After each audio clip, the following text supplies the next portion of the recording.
Oops. Like what? Hello. Oh, I forgot if we were going to say anything. Hail. Hail. Whoops. Forgot that part. Yeah, we nailed it. Nailed it. I'm always just excited that the intro works out. Right. Right.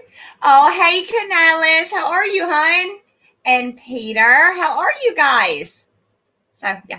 Hi. Hey, everybody. We got a what's up, peeps? Hi. Hey. Well, here we go. Week number 3. Yes. So far, so good. We're doing it. We're doing it. Yeah, it's all good. It's all good. Right. So, Pipes, what you got for us tonight then? Well, I do have a update to the story I had last week. Ooh. The mysterious plastic Halloween glowy staff thing. Yes. Okay. Where'd it come from? Apparently it appeared in somebody's front yard first, and then appeared in my kitchen. Also, it finally stopped glowing, like yesterday. It finally died. It's lost all its power. The curse is broken. So I guess that's the end of my The staff spooky story, spooky staff story. The podcast says hail CG ladies, hail chat, hail CG UK. He's covered just about everybody. He did. He did. He was very thorough. I love our Captain Fuckhead. Yeah. Yes, he has an awesome costume.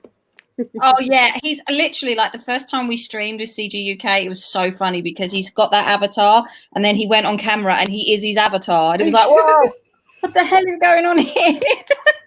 What? I missed this. Ooh, Yes, he has a full costume that he cape and all. Nice. Yeah, no, he's good. But then halfway through, he'll suddenly just go back to Avatar, and we'll go, "Where have you gone?" He's gone. It's fucking hot under here. And so I was like, "Okay, fair enough. Right, you go chill. You go chill. It's fine." Right. I can't imagine being like Cecil and the guys that wear a mask on. I would be so hot. I wouldn't be able to pull it off for long, especially like with Cecil because he's drinking. There's no way I could be drinking with something on my face. By 2 drinks in, I'd be like, "Oh hell no!" So I've got a friend, and he dresses up as at Comic-Cons. He dresses up as Lego Batman. Like he's made. If I can put a picture in the DM group, girls, I will, and then you can share it. I'll do it in a bit. I'll try and find it first, but. He's made his whole costume himself. He goes round to like children's hospitals and stuff with it. And the problem is he can't get very far with it on because people want pictures all the time. And he gets really hot in it. So he had to hook up inside, you know, the little hand fans, the battery powered hand fans. Ah, clever. Got like 10 of them in the helmet that he just presses all on and then puts the helmet on. It's badass, but it's crazy. Like he gets really, really hot in there. I bet. I can imagine. That's why I know people like to call me a furry, but I can promise everybody that you won't find me in a fursuit because Too damn hot. those things, I don't know how anybody could do that. I got the paws, those are fun, stuff. Nothing on I can't do the whole thing. I volunteered at a park. And there's some people that dress up as horses and they go out and do horsey play and they put the bit in their mouth and they have the tail attached. I'm just throwing that out there that does that's a thing. That is a thing that people do that. And oh my goodness, hey Kelsey Shannon, how are you? I was about to say, I see Kelsey in the yes. How are you? But So, I asked him if he wanted to come on so we could help him find his perfect CG lady. But he did say that he's got a lot of work to do tonight, so he's going to watch us. So we'll see if we can get him on in future. But, that's an absolute professional because he's saying my work is more important than me finding a girl tonight. So there we go. Kelsey, massive shout out to you. And I'm so glad I just, told my story of what people tend to do. And in the chat, how is the tail attached? Y'all know damn good and well. That too. Y'all know how the tail is attached. You don't need me to describe it. Y'all know. Y'all know. Hi, Wyatt. Wyatt says here, since Optimus can't send super chats to his own channel. Thank you. Now, where did it go so I can take it back down? I lost it. Click on anything. That's what I do. I'll just click on something else and it'll pop up and then I'll get rid of it. I didn't even think about that. Doc Hog says, hello, ladies. Hi. Woo. Yeah, there's a couple ways you can attach the tail. Oh, man. What I was going to say is I volunteered at a park. And they had me dress up. I had to, kids had to find me in the woods and I had to tell them facts about the red fox. So they had me put on this huge, pretty much a fursuit. It was a big old mascot costume. Mm-hmm. I was the tiniest person there. They put me in the hugest costume. I wanted to be the wolf. The wolf was the smallest costume they had, but the biggest person there called dibs and got yeah, so I had to be the fox, and I don't know how people can do it in there. I am completely lost in there. And what was worse was I ended up having to, I couldn't do it without somebody else being there with me, because if I moved too much, the head would start moving and take me with it. So I kept almost falling over every time I'd make any move because that big freaking head mask piece thing was trying to knock me over. It finally eventually happened. I had to walk somewhere and they were holding on to me and it didn't matter. I looked down or something and the big mask freaking moved over too much and pulled me down on the ground. You probably scarred all those children at the park, seeing your head fall off and you rolling around on the ground.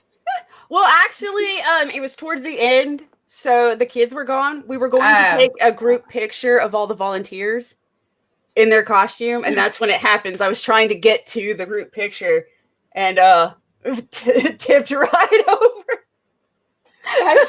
And let me guess, everybody's standing there waiting on you while you're rolling around on the ground. Everybody's standing there pointing and laughing and not helping me back up. Yeah, that's what I was. Yeah, that's what I was guessing. One of them ran over to grab the head and make sure it was okay. Yeah, hell with you. I've got the shirt, the suit itself. There's so much extra fabric. The tail was dragging on the ground because I was too small for this thing. So me trying to get up, it was I might as well have been wrapped in a couple of blankets trying to stand up. I am rolling around trying to figure out how to get up. And they were just laughing. And one of them was finally holding the head and was still laughing. And somebody took a picture of that. And I never got a copy of the picture, but I know that pictures were being taken of that before the group picture. Isn't it if you work at Disney and those places, isn't it instant dismissal if you're seen without your head, the head and that on? I'm sure it is. Yes, They're very strict about being caught without the whole costume on or not in character. Yes, they have areas that you can go if you work there, I think, to like take it off and cool off and stuff like that. But no, you are never to take off any part of your costume or break character. So if you're like playing Cinderella, you better be Cinderella the entire, don't be picking your nose, don't be scratching your ass, on a smoke break. It's just I know. Yeah. So, I've heard they're really, really like anal about their, but I mean, I get it. I mean, I wouldn't want to work there because of that, but I mean, I do get why they would want you in character. There's like, they don't want Cinderellas running around. So, they don't want to ruin the magic. I get it. But, from what some have said, because I guess the college I went to, there was actually like, it was a weird internship. Basically, Disney would help them pay for more college if they went to Disney and worked there.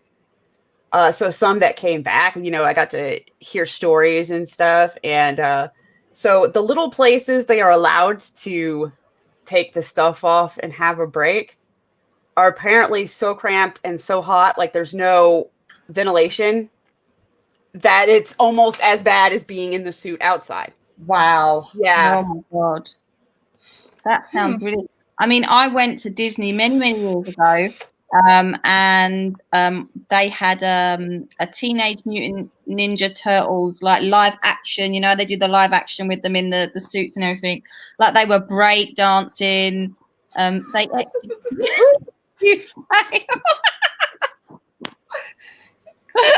wow, they've really got extreme. I know, right? I was there. I know. So they were like breakdancing, doing all their oh my God. I mean, it's true. Hey. Hi. Oh, there was one I was looking for. Oh, there it is. No, Optimus, sorry. I tell you what it is. I'm not feeling it 100%. I've got a really stinking headache, but I wanted to make sure I was here for my girls because, CG is about solidarity and we're all about that. So yes, I'm here. That's the best I can say to you. So I'm sorry. But so I was saying these guys were breakdancing and doing their stuff. And I was thinking, it was amazing. And I had my picture taken with them. I was like 11.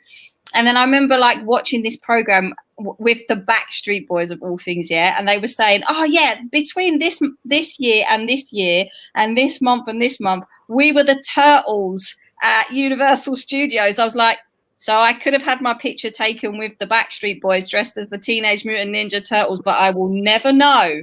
I'll never know who's in that outfit. That's crazy. Dang. And I would have been like stoked to know it with the Backstreet Boys. I know the chat's gonna get me for this one.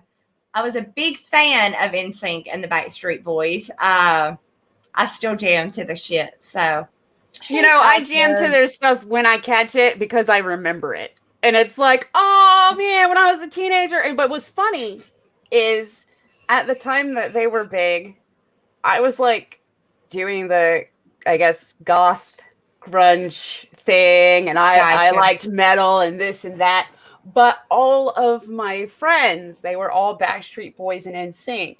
So I have some funny stories about that, to be honest, about them inviting me to a concert and my mom going, go to a concert with your friends, and I'm like, I guess. So I'm there looking so out of place and feeling so out of place. I listen, I completely feel you on that one. I mean, bear in mind that I like, my nice little vintagey dresses and my little leather jackets. And I like to, I go through a bit of either I'm a bit punky or I'm a bit vintagey. It just depends. About 2 years ago now, my brother went to me, oh, do you want to come to a concert with me? And I was like, yeah, okay. And he went, it's at Brixton Academy now. Anyone in the chat that's English or has ever been to England, Brixton Academy is like quite a grungy sort of venue. So they do, a lot of like rock, but sort of maybe soft rock sort of gigs. So you're like, okay, kind of know what you're going to get. So I was like, all right, yeah, let's go. When I get there, I'm wearing like this little flowery dress and my jean jacket and my boots. And as I've walked up, I'm like, nobody's dressed like me. Like, what is going on? I was like, what tickets have we got? He went, we're going to go see Slipknot and we're in the mosh pit. And I was like, dressed like this? You went to a Slipknot concert in a sundress and a blue jean jacket and boots. Yeah. Yeah. Oh my gosh, you probably stuck out like a sore thumb. Yeah, I totally did. And I lost him because he was in the mosh pit, all arms, legs, and long curly hair. So I just left him to it and went to the bar and still enjoyed the music. But yeah, I definitely looked like I looked like his older sister taking him to a concert. That's what he looked like. So it was totally fine. See, I've had the opposite experience, but I've not had the dressed wrong for mosh pits experience. I was always ready for those. Oh God! Yeah, I've never voluntarily been in one. I got dragged in one by my brother at another gig, but they scare me. It's just arms and legs flying everywhere. Yeah, I won't go near them. I'm claustrophobic, and so the being crowded like that, I would fit in with the mosh pit because I feel like I've never had it happen to a full, like panic attack about it. But I feel when I'm right there at the border, I feel like if I start swinging, these people would get the hell away from me. But it's usually like when I'm Christmas shopping at a busy store and I can't breathe and it's hot and I have my jacket on and I want to start. So I bet I would work out well because I'd be like, elbowing people and I'd get them. I like moshing. And I haven't gone to anything in forever. I'm older now, but than the last time I went to something. But that is why I liked it so much, is because I don't like crowds, but I like, the music. So I want to go too.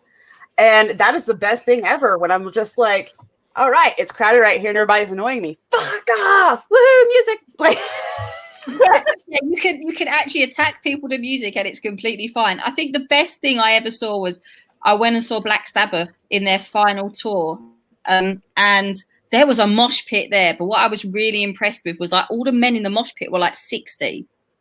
No. Yeah, they were all older. There was no one young in the mosh pit. They were like, fuck this. Yeah. They were like, they were going for it crazy and it was hilarious. I was loving it. I saw a chick wearing a sundress in a mosh pit once. Machine. Mike, it wasn't me. I promise. Oh my God. Oh no, green screen. But it works, doesn't it? You couldn't tell. So yeah, but no, that's a green screen. My husband would never allow me in a million years to put that much pink in the living room. He would not allow that. Nor am I allowed to have a she shed. So he's taken that away too. It says sundress plus mosh pit equals knickers stage diving. Knickers stage. Oh God. I've never done a stage dive, but I think I would want to. But anytime I've ever mentioned it, all the guys I was with, like, no, you're going to get groped. Like, they're going to really grope you. No, girls can't. So I never did it just because I was told that you're going to get a groping if you attempt. Just grope them back. It's all good. Well, but if you're being passed, like, how do you reach down there and get anything? You pet them on the head. I've never had the guts to do it either, because not only was I told that, but there's the whole crowd thing, and I'm like, yeah, I'm better fighting with them than surfing on them, I think. I do have one bad but funny mosh pit story, I guess. I went to it was a Cradle of Filth concert, and for some reason, I didn't dress for moshing. I was dressing like super goth. So I looked pretty girly, but in black. And and I said, well, for this particular one, I'm not going to mosh. I didn't think they were going to, because it was at House of Blues and it was a tiny freaking area. But no, everybody still kept breaking out into mosh pits, and I was like, well, I'm not going to jump in. What I'll do is, there's like younger people here for some reason, And I was like, I'll be the wall, one of the kind of the people that just wall off the mosh. And I was like, I'll keep doing that. Well, at one point the mosh got so big and so bad that, you know, the wall broke and I got pushed way far away from my friends. So I'm still on the edge of the growing mosh, but I'm getting separated and pushed to the back. And I got pissed because they dude stepped on my nice shoes that I liked, my nice boots that I liked. And I got pissed. And I was like, okay, I'm going back where my friends are. I didn't want to mosh today, but fuck it. And I'm short. That's why I like, you know, being up by my friends will lift me up sometimes so I can see. Oh, y'all are so cute. Yeah, all these these big old dudes freaking, you know, separating me and they're all this stuff. And I got pissed. And so I just started grabbing people from behind and throwing them out of my way. And I was just like, you fuck off. You fuck off. You fuck off. All right, I'm back to my friends. And all my friends were like, their mouths were hanging open and their eyes were huge. And they were looking at me when I got back to them. And I'm like, all right, let's have fun. And they're like, are you okay? And I'm like, oh, yeah, they just, you know, it annoyed me that I got pushed that far back and I had to fight my way back up here. And they started calling me She-Hulk for the entire rest of the night and for like months after. They kept calling me She-Hulk. So I didn't really realize the, I guess, coolness of what I, or, you know, I guess I didn't realize what I did. But they were all like, your tiny ass was throwing dudes that are like 10 times your size, like they were nothing. And you looked like you were going to kill them. Well, they smudged your Pumas. I don't know that you're wearing Pumas, but weren't Pumas, but the chat has called for cocainum. We need cocainum, Piper. We need cocainum. Good call. Cocainum. Cocainum. I don't know. We gotta. Oh, that's only 2 calls for cocainum. I don't know if you really wanted enough. Do you guys want cocainum? Oh, there's a few more. There's a few more. Yeah, they're growing. We have cocainum causes mosh pit. What happens when She-Hulk becomes a werewolf? Right. Be careful. Oh, cocainums. There's a lot of, I guess, you guys win.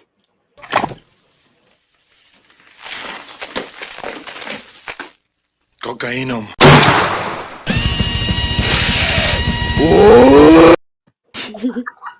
I told Optimus that I was like, there's some stuff that Graded has that I'm going to need to port over to the ladies' night because I know for a fact people are going to ask for it. Yeah, I had him send me. I have cocainum now too. So when y'all come over, we could cocainum on my channel as well. Cocainum. That is so funny. Why does he say it like that? Why can't Arnold just, I mean, I get it, but by now, yeah, I think he's just doing this shit on purpose. I'm sorry. By now, he should be able to speak, for, you know. Well, it is an older-ish movie. It wouldn't matter if you heard him talk. He's sitting, did you see what he's doing? Sitting at his damn table with, like, baby ponies and donkeys and shit eating off his plate.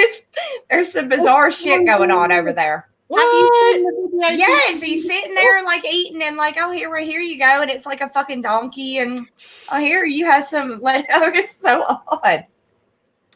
Congrats on 14K, Mandy. Thank you so much. And like, hail all of us. Woo! Hey, yeah. I'm trying to get that number 69 spot. But yeah, in that movie, he's Russian. And that would make sense. Is it really? So he's actually accent. Doing it on purpose. Yeah. Oh, be damned. I thought he was just doing it like because, you know, it's Arnold and a lot of stuff he says sounds funny. Wow. Yeah. As long as there's no fat broads and horse face lesbians. Why would she say that? Unfortunately, that is one that I don't have right now, but come to think of it, that would have been really good to start off. Like CG's Ladies Night, where there's no fat broads or space lesbian. Why would she say that? Tell me in a minute. Who said that? I'm lost. What is Pocahontas? Pelosi, right? No. No. I feel like I know the quote, but I can't remember what it was. I believe she was trying to say that somebody else was calling women fat broads and horse-faced lesbians. But Warren, yeah. Warren. Yes. I don't know why I forgot that, but I remembered Pocahontas. Yeah, I was thinking Pelosi for whatever reason. So Elizabeth Warren, yeah. There we go. I'll put on all my goth gear if they do. I still have some of it. I don't let stuff like that go because I'm like, future cosplays, you never know. I never did the goth. I dressed like Gwen Stefani for about 2 years with like the halter tops and the plaid pants and the clogs and stuff. But I never went full goth. Some of my friends did, but they wouldn't let me play Vampire the Masquerade with them because I acted like an asshole. I mean, because like I wouldn't do it right. I mean, they're running around throwing these little bags at each other, and I thought that the way I went out there and I was, and they weren't amused with the way I wanted to play vampire. So I got booted and I had to go downstairs. But I learned how to play Magic the Gathering and I learned how to play other stuff because I wasn't allowed to play vampire. True story. They kicked me out of Vampire the Masquerade because I wasn't vampire enough to play. That's sad. That's not nice. I didn't. Was it a LARP? They were LARPing. Yes, I think it's difficult to jump right into LARPing if that's okay. So my friend took me. I had no interest in going, but I was staying the night with her, so I got drug along. And I mean, I'm gonna be honest, y'all. I was being an asshole. I knew what I should have been doing, and it wasn't hissing at people. And that's what I chose to do. Is when they would talk to me, I'd, Yeah, you're not really supposed to do that. No, they weren't impressed. I took their little ball and I was hacky sacking with it and shit. That I showed my ass. So wolf giggity. I like that, wolf giggity. That's good. Blame Vampire campaign. I like that. Yeah, so needless to say, don't invite me to play Vampire the Masquerade. I will steal your spells, use them as a hacky sack, and I will hiss uncontrollably. And probably spitting all over you, But, as long as I'm having fun, I feel like that's enough for me. And in that instance, I was having fun. Anyways, they kicked me. Get the hell out of here if you're not going to do it right. And I was like, all right, well, I'm not going to do it right. So I learned how to play Magic the Gathering. And then I got really into that and started doing tournaments. And nice. Now Magic, I like. And, Dungeons and Dragons. Yeah, it's the, when I see, at the time, we were teenagers, of course. But when I see a 19-year-old man dressed in tight black leather pants, with a corset, like a corset type thing on, and the black cloak, and he's wearing the fucking teeth and stuff. I mean, I can't take that seriously. I'm sorry. It's too funny. Hey, y'all. Yeah, that was something I said, thank God they voted me. I know, right? It was for the best. It was for the best. Hey there. I can't take LARPing seriously. Like I've done reenacting in the past, First World War stuff mostly, but they use like proper weapons. Like they're just deactivated. So they're real guns and stuff, but they're just deactivated. But LARPing's all like foam swords and whacking the shit out of each other, I think, isn't it? It depends. That's the fun. That's the fun LARPing, actually. I LARPed for Vampire the Masquerade and Werewolf.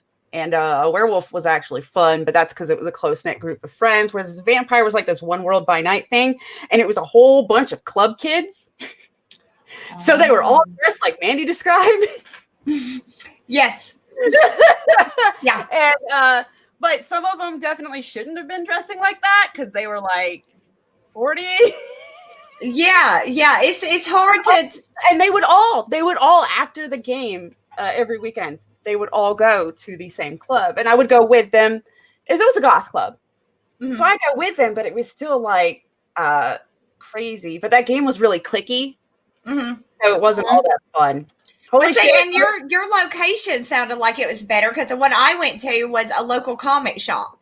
So downstairs they were playing D&D and Magic, and upstairs they were running around playing grab ass with hacky sacks. So, so yeah, and I mean, there's like a couch sitting up there, the TV's playing because it was like an apartment. Like the comic book shop owner lived upstairs, so it's like his house, and they're running around throwing, hacky sacks at each other and shit. And I couldn't. I played at 3 different locations for the One World by Night, big old massive vampire LARP. And it ended up going through like a bunch of different characters too. But everywhere was really clicky. And it was kind of like, meh. The werewolf was more fun. Granted, werewolf LARPing obviously was super fun for me because yeah. But you still get the people that are kind of like me, Andy. Yeah, can't take it seriously. Well, tell me, because I've never done I've never seen somebody actually play the werewolf version. What do you do? Do you actually dress up as wolves and like howl and shit like that? I mean, what do you actually do with that? When we played, it wasn't a massive game, and we kind of wore what our character would be wearing if they're, walking around in human form. Okay. But we weren't super into that. It was just, yes, there was like, some howling and stuff. And, it really made me nervous, but it got me better. Like, it really helped me work to be around people because the character I picked, apparently, she needed to do these rituals like all the freaking time, or lead these rituals or something. So I had to like keep doing weird stuff and then chanting and saying weird stuff. And sometimes, I wouldn't last 5 minutes unless you guys, teen wolfed on top of vehicles and. Like on top of a van, like Teen Wolf. I don't know that. I don't know. I guess I'm too like self-conscious or something. But there's no way I could be like, do like legitimately doing it and buy into what I'm doing. I could do it, but I would feel like an asshole while I did it. So. The only reason I didn't feel like an asshole was because everybody else was doing it. Yeah.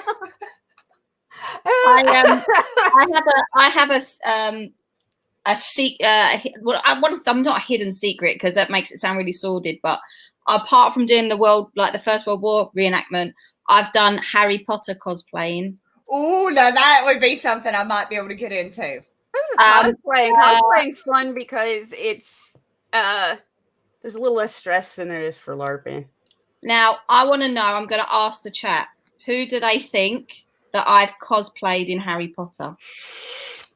I'm going to ask the chat what they think. And Jabba's not allowed to be nasty, which means he's now going to be nasty because I've just opened the door. You just basically said, hey, Jabba, read me real good one time. Jabba's just gone, who cares? Dumbledore. I didn't dress up, and I didn't dress up as Hagrid either. Snape? No, not Snape. The right answer was in there. The right answer was in there. Oh, all right. I was giving him time, so that's my guess.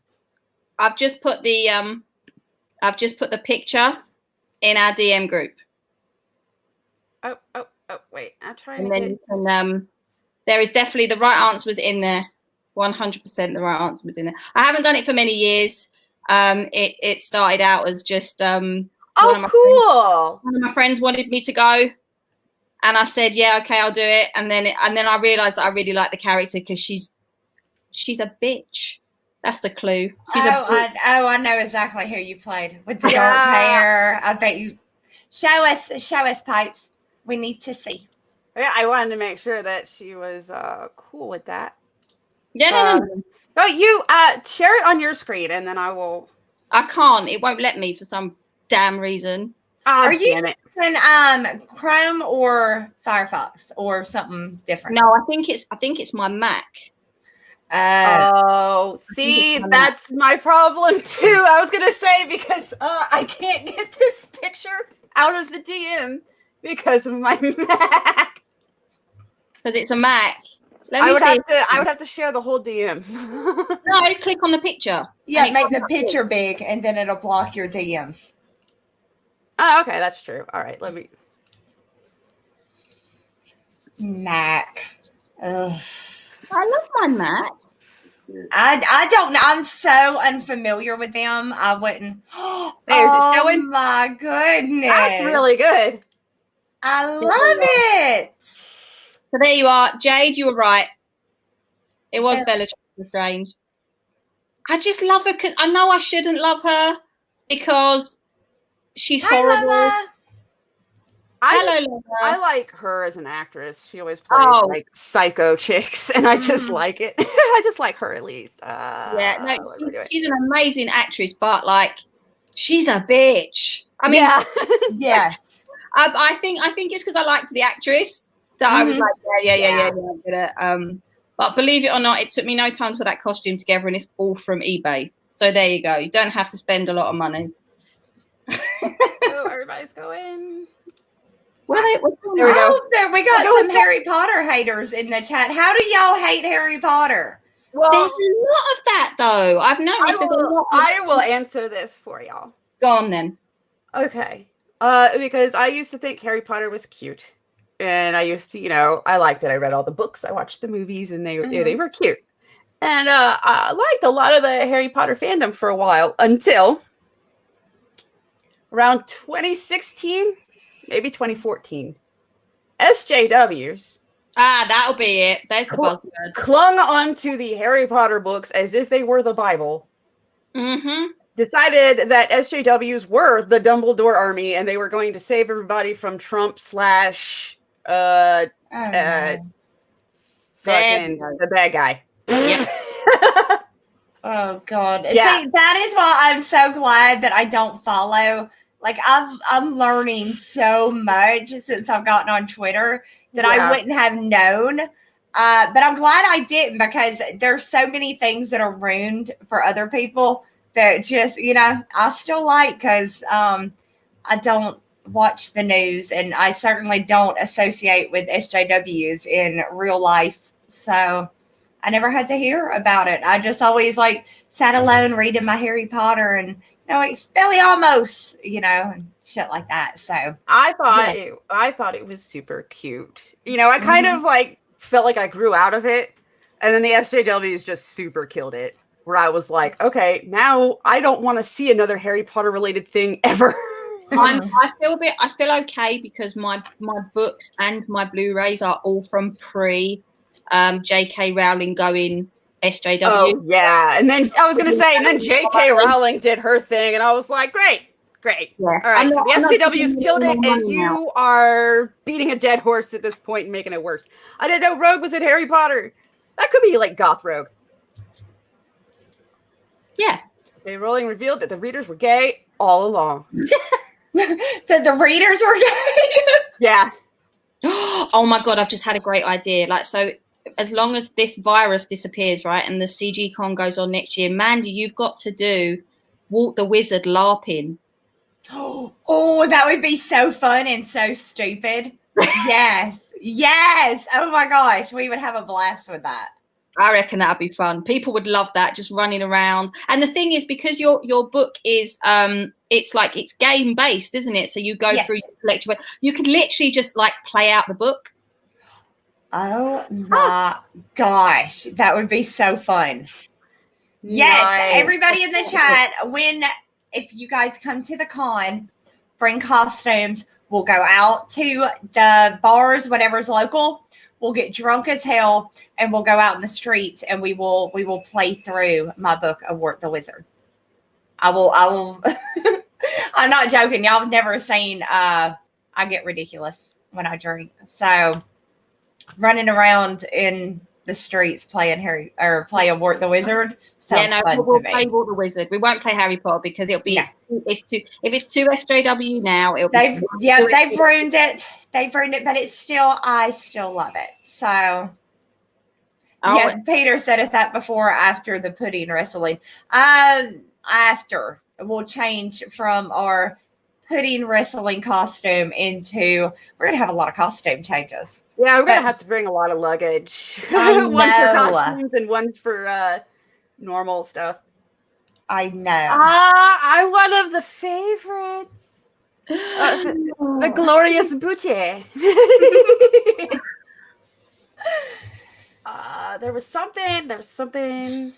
Oh, Brian Criscal said he's going to come dressed as a gorilla. So there you go. Oh, yes. It's going to be hardcore pornosaur. Anybody with one of those inflatable T-Rex. I've got one of those. That's too. I've got one of those. Yeah, I actually do have one of those. Not for the reasons y'all would think I do, but I do have one. I've always wanted one. I just can't justify buying it. Here it was. And I hope I'm not missing any super chats. I see one from Wyatt that we haven't done yet, but look up her. From maybe Discworld. I need to put it. Now I'm curious. Oh, I'm on images. Ooh. Okay.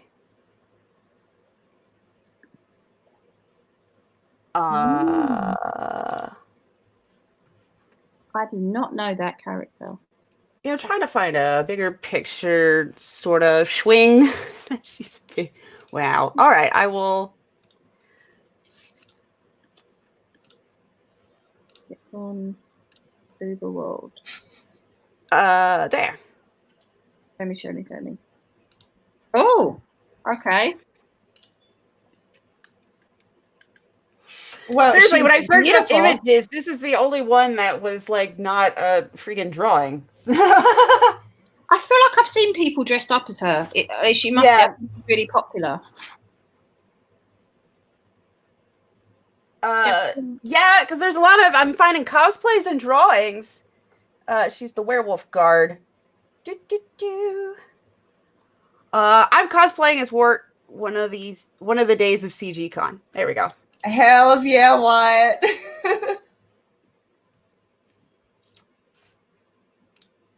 I want to see that. Yeah, that'll be cool. That'll be really cool. Making sure I did it. Oh, okay. Gail, then you was going to talk about Gail. Yeah, and it's good segue. Thank you, Beer Sugar. I'll cosplay as Gail Cord Schuler or whatever. Fantasy werewolf cop. Yeah, that's what I was putting together from what I was seeing. Like, I need to check that out more because that's a werewolf thing that I completely managed to miss.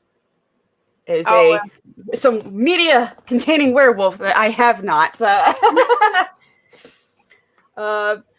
Peter's cosplaying as Mandy. Mandy. Oh. He's cosplaying as you, apparently. That ought to be interesting. Considering, Pete's like 6'5" or something. He needs to come on here as evil Mandy. Like, I'm gonna kill him for that too. Werewolf Cop, the book by there's a movie. I think it's a movie. Yeah, that's based on it too. Yeah, I have the book in the movie. Werewolf Cop. What is it? A werewolf? Is it like everything you'd think it is? Well, all right. Seth wants to know who's going to be the chicken. Oh, that's not. Yes, there's a movie. Who is going to be the chicken?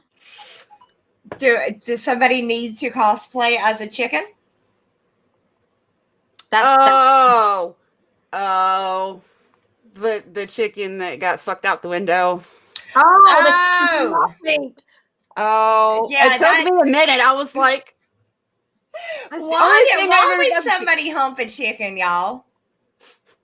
I mean, have you ever seen like a chicken clucking around, just doing chicken stuff, and be like, "Damn, look at that shit"? I mean, well, remember when it was like really popular to go to salon to get chicken feathers put into your hair like extensions? I don't remember chicken feathers. I remember chicken feathers because I kept making fun of them because I was like, "You're using fish lures and you're putting them in your hair." Oh, God. And you're paying that much money to put fish lure in your hair. It's chicken feathers from specific chickens that have roosters, actually, that have pretty feathers. And so maybe there is something to this. Maybe at one point, humping chickens was a fad. And so in order to compete, chicks were like going and getting the feathers put in their hair. So by your theory, women were sitting around saying, "I'm tired of all these freaking chickens stealing my man. I'm done with this shit. I'll make myself look like that." What we're going with? I'll get those pretty feathers too. Now they can't say nothing. Do you think this is $100? Do you think this is the reason why KFC changed their logo to finger licking good? I think we may be on to something. Oh shit! Because I did not understand that fad at all. I was like, well, because I like fishing, so even I was like, "When you put that in your hair?" I mean, I could go down to Walmart get some. I've never done the feathers or the braids or any of that. So I remember the girls wearing them, but I honestly thought they were just like barrettes or something that they were. They turned to like the cheaper version was to just get a hair clip that had feathers hanging down. And so once that got popular, the salons weren't getting nearly as much money putting the feathers as extensions in the hair. Well, they shouldn't have charged nobody to put their chicken feathers in their hair anyways. I can lay on my pillow for like, I don't know, 20 minutes. I wake up with feathers in my hair some mornings. You're already, whoops, you're already done. You're done for the year. You wake up and don't have to do nothing. You're already all done. Just got to put on some lipstick. Right. Because I have this big, this big down thing that I lay on my bed, and it goes on on top of my mattress, and it's really soft, and it's like that thick, full of feathers. And then my pillows are feather too. So I end up with feathers, in my hair and on me sometimes. I can't do those because I'm allergic. I could be around birds, but I'm allergic to the down, feather pillows and this and that. Probably because I'm rubbing my face on them. I'm not normally rubbing my face on chickens. Yeah. You don't walk around at the farm and you're a nice chicken. Oh, cute. Speaking of chickens, so yes, y'all. I do like Popeye's chicken. Whoops. That is my. No. Look, he just said that's a comforter. It's not a comforter though, because the comforter goes over you. This is actually made to go on top of the mattress, so it doesn't lay over you. You lay on top of it, and it's like heaven because you sink into all of these feathers. And like I said, it's like that thick, and you just sink into it. But I can't think of what it's called. It's like a mattress pad, but but a down mattress pad instead of foam or those other the stuffed ones with cotton. Right. Yeah, no, I love it because literally you just sink. You lay on my bed and you just sink into it. It is awesome. That sounds awesome. I will never experience it, but that sounds awesome. It is. Popeyes is my favorite chicken. And we don't have that over here. Really? Nope. Well, we have KFC and we have local sort of franchises and things, but we don't. I'm pretty sure we don't have Popeyes. No. KFC is at least the one I know is definitely international, but I don't think Popeyes is international. I love how Mandy says Popeyes because it's cute. Thank you. We don't have Chick-fil-A, which I always hear people going on about it on streams and stuff. I'll let you read the whole thing because that'll be even better. Okay. So from Punish Berserker for $5, Mandy, Popeyes sounds good, but have you ever been to Popeyes? Did I say it right that time, Papa? I could tell that you tried on purpose. Oh, I tried. Yes, they are very good. I like KFC better though. see, Popeyes is my favorite. Church's is my least favorite, and I like Church's. KFC's is, it's good. Mm-hmm. It's not my favorite, but it'll do. Did you know what gives KFC their chicken the flavor? It is so weird what they use to give it. They hump it right out the window. And River dance that bitch right on out. No, they use beef bouillon. They add a beef flavoring to the chicken to give it that taste. I thought that was weird when I found that out. I was like, that is strange. And I saw somebody mention Bojangles. Bojangles is freaking delicious. I love Bojangles. Now that's the place I haven't heard of.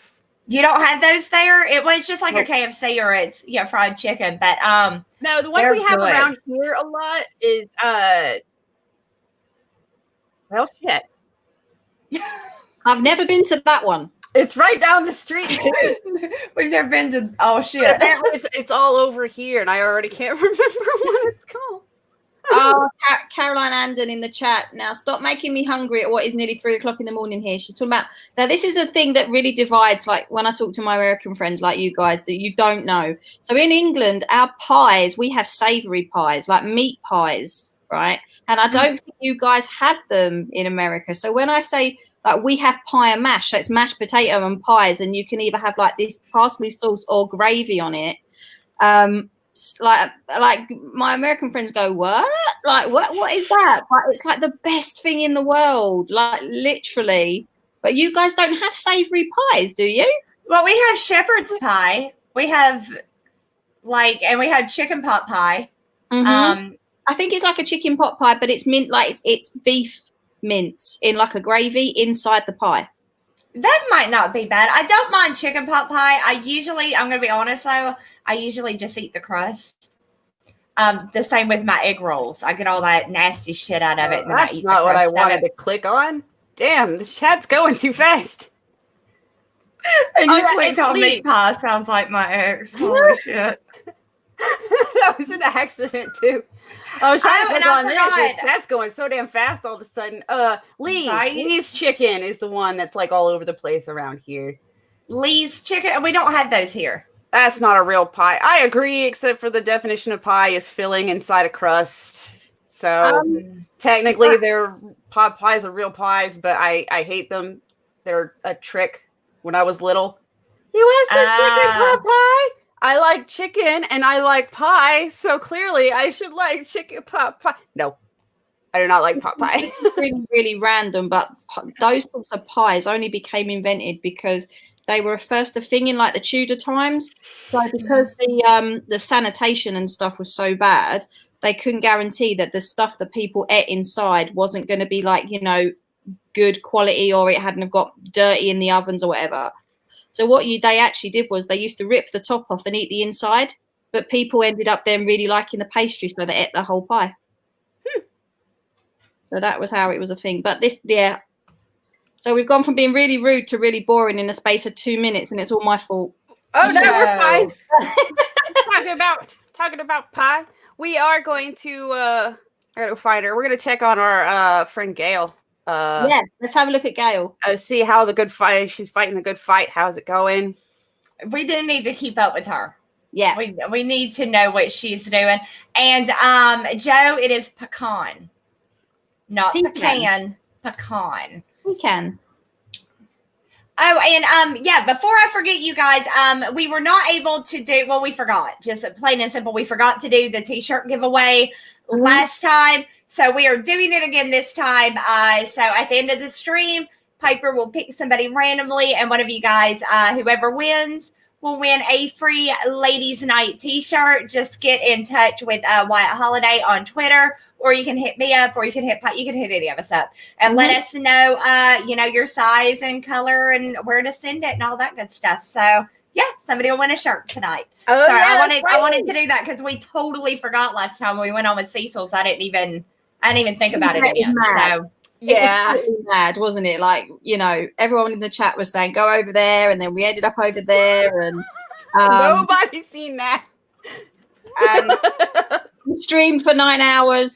I went to bed at 11:30 our time here. Fell out the bed the minute I got in the bed because I drunk a bit too much. And Jan said to me, "You are never drinking with Cecil ever again." Like I'd really gone drinking with him. So, so we stay here. I'm on the coffee. I'm being good tonight. So there. Well, I'm drinking a Coke, but I'm about to let me go get a cold drink. This one's hot and it sucks, and I'm tired of it.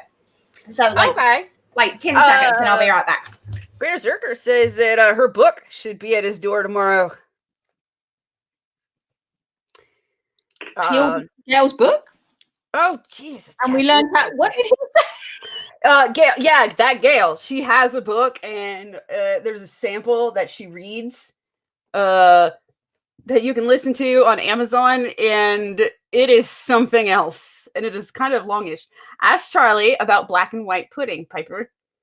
Oh, okay. Black and white pudding. So black pudding is like, it's a sausage, and you have it with breakfast. You have it with bacon and eggs and stuff like that.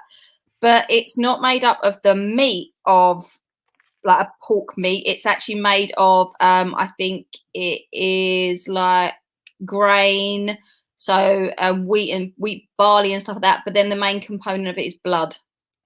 Yeah, I was gonna say, is this like blood pudding? Yeah, and then you've got white pudding. I believe white pudding is the fat, maybe. Oh God. Yeah, I think, but Peter might be able to tell you that more. But I don't like white pudding. All right, Critical Blasters asked what is in spotted dick. Spotted dick is not what you think it is. Spotted What?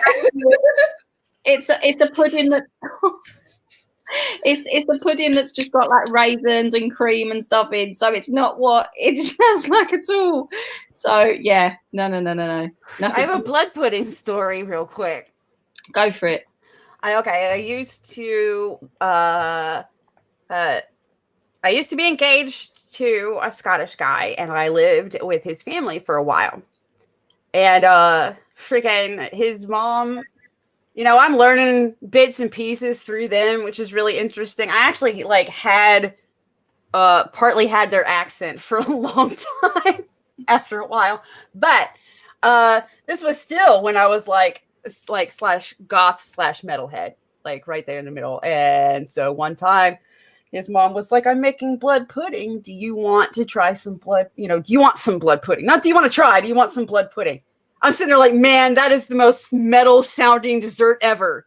That's what I thought. Yeah. Oh shit. Yeah, it's I like black pudding. I say I don't like white pudding. The one thing that I love, and I know Peter's in the chat, he's going, "What?" Is the one thing I love is jellied eels. So they're eels cooked in like their own broth, and then the broth is like it goes like a jelly because it's got like the fat in it, and then you have like vinegar and salt and pepper with it. And I love it. It's a very London thing. You have it with bread, like crusty bread and that. You can have it hot, you can have it cold. If you have it hot, the jelly's not like jelly, it's just like a sauce. But if you have it cold, it goes into like a jelly. And I love it. But then if you grow up on it, you like it. If you don't, it's like, no, you can't go anywhere near it. But that sounds disgusting. Of her face. because part of me is like, well, I like eel, but I like not cooked that way. I've never had it served that way. I've had it's like barbecue eel and the hell are y'all eating? Sea critter. That's bad, y'all. He has gone vile, absolutely vile. Yeah, but we're from very different places, so yeah. That's quite. But I eat ordinary food as well, but I seem to always end up talking about weird food that I eat. So I don't know why that's a thing. Well, nobody would question it if you were like, "Yes, I went and got a hamburger the other day." We just feel like, "Yeah, okay." But you started talking about your your eel jelly and Piper's blood pudding, whatever the hell that is, then it's like, for the record, I was very, very not amused once I took a bite of that. I was like, this isn't like pudding at all. No. Oh gosh. Piper, were you underwhelmed with the sausage? Yeah. Well, and when she Underwhelmed. it was just like, it didn't even look like a sausage. It was just kind of like this piece of black thing on the plate. And I'm like, okay, well, there's different kinds of puddings. So I'm like, well, this still sounds like it's going to be some pretty awesome pudding. And she got so offended and so mad when I was not expecting, what I taste. I bet you pulled like the face. Didn't you? And she was really pissed off. She was like, you said you wanted it. And I was like, I thought it was going to be like really badass pudding. I'll tell you what is a nice pudding though. I don't know if you guys have it in the States. It started off as just a way, like back in the days when people did a lot more farming, if they had a lot of bread or milk in their house and it was, it was going off and they had to use it up. One of the puddings they made was bread pudding. Do you have bread pudding in the States? Yes. Bread pudding was a big thing, especially in Louisiana. Like, they even had us make it in high school because it was supposed to be some important culture thing. Yeah, bread pudding's nice. I made it the other day because obviously while you're in lockdown, what is it you end up buying like loads of milk and loads of bread, don't you? And I'm sitting here and I'm like, there's like a loaf of bread. If I don't do something with it, it's going to go. And that's why I made a bread pudding. But it's really, I didn't know if you guys had it over there. Jabba's going like he's falling asleep, which is good. I'm going to keep talking boring things. He'll fall asleep and then we won't get heckled in the chat anymore. So this is my tactic. Get the troll to fall asleep. There you go. Yeah, I like that. Is not DJ. What I clicked on. There we go. Hey, DJ, but I was trying to click on this, damn it. Stop chatting for a second. Yes, bread pudding and rice pudding are both really good. I like tapioca pudding. We went to I think it was Pennsylvania, maybe, where the Amish are. And I had their tapioca pudding.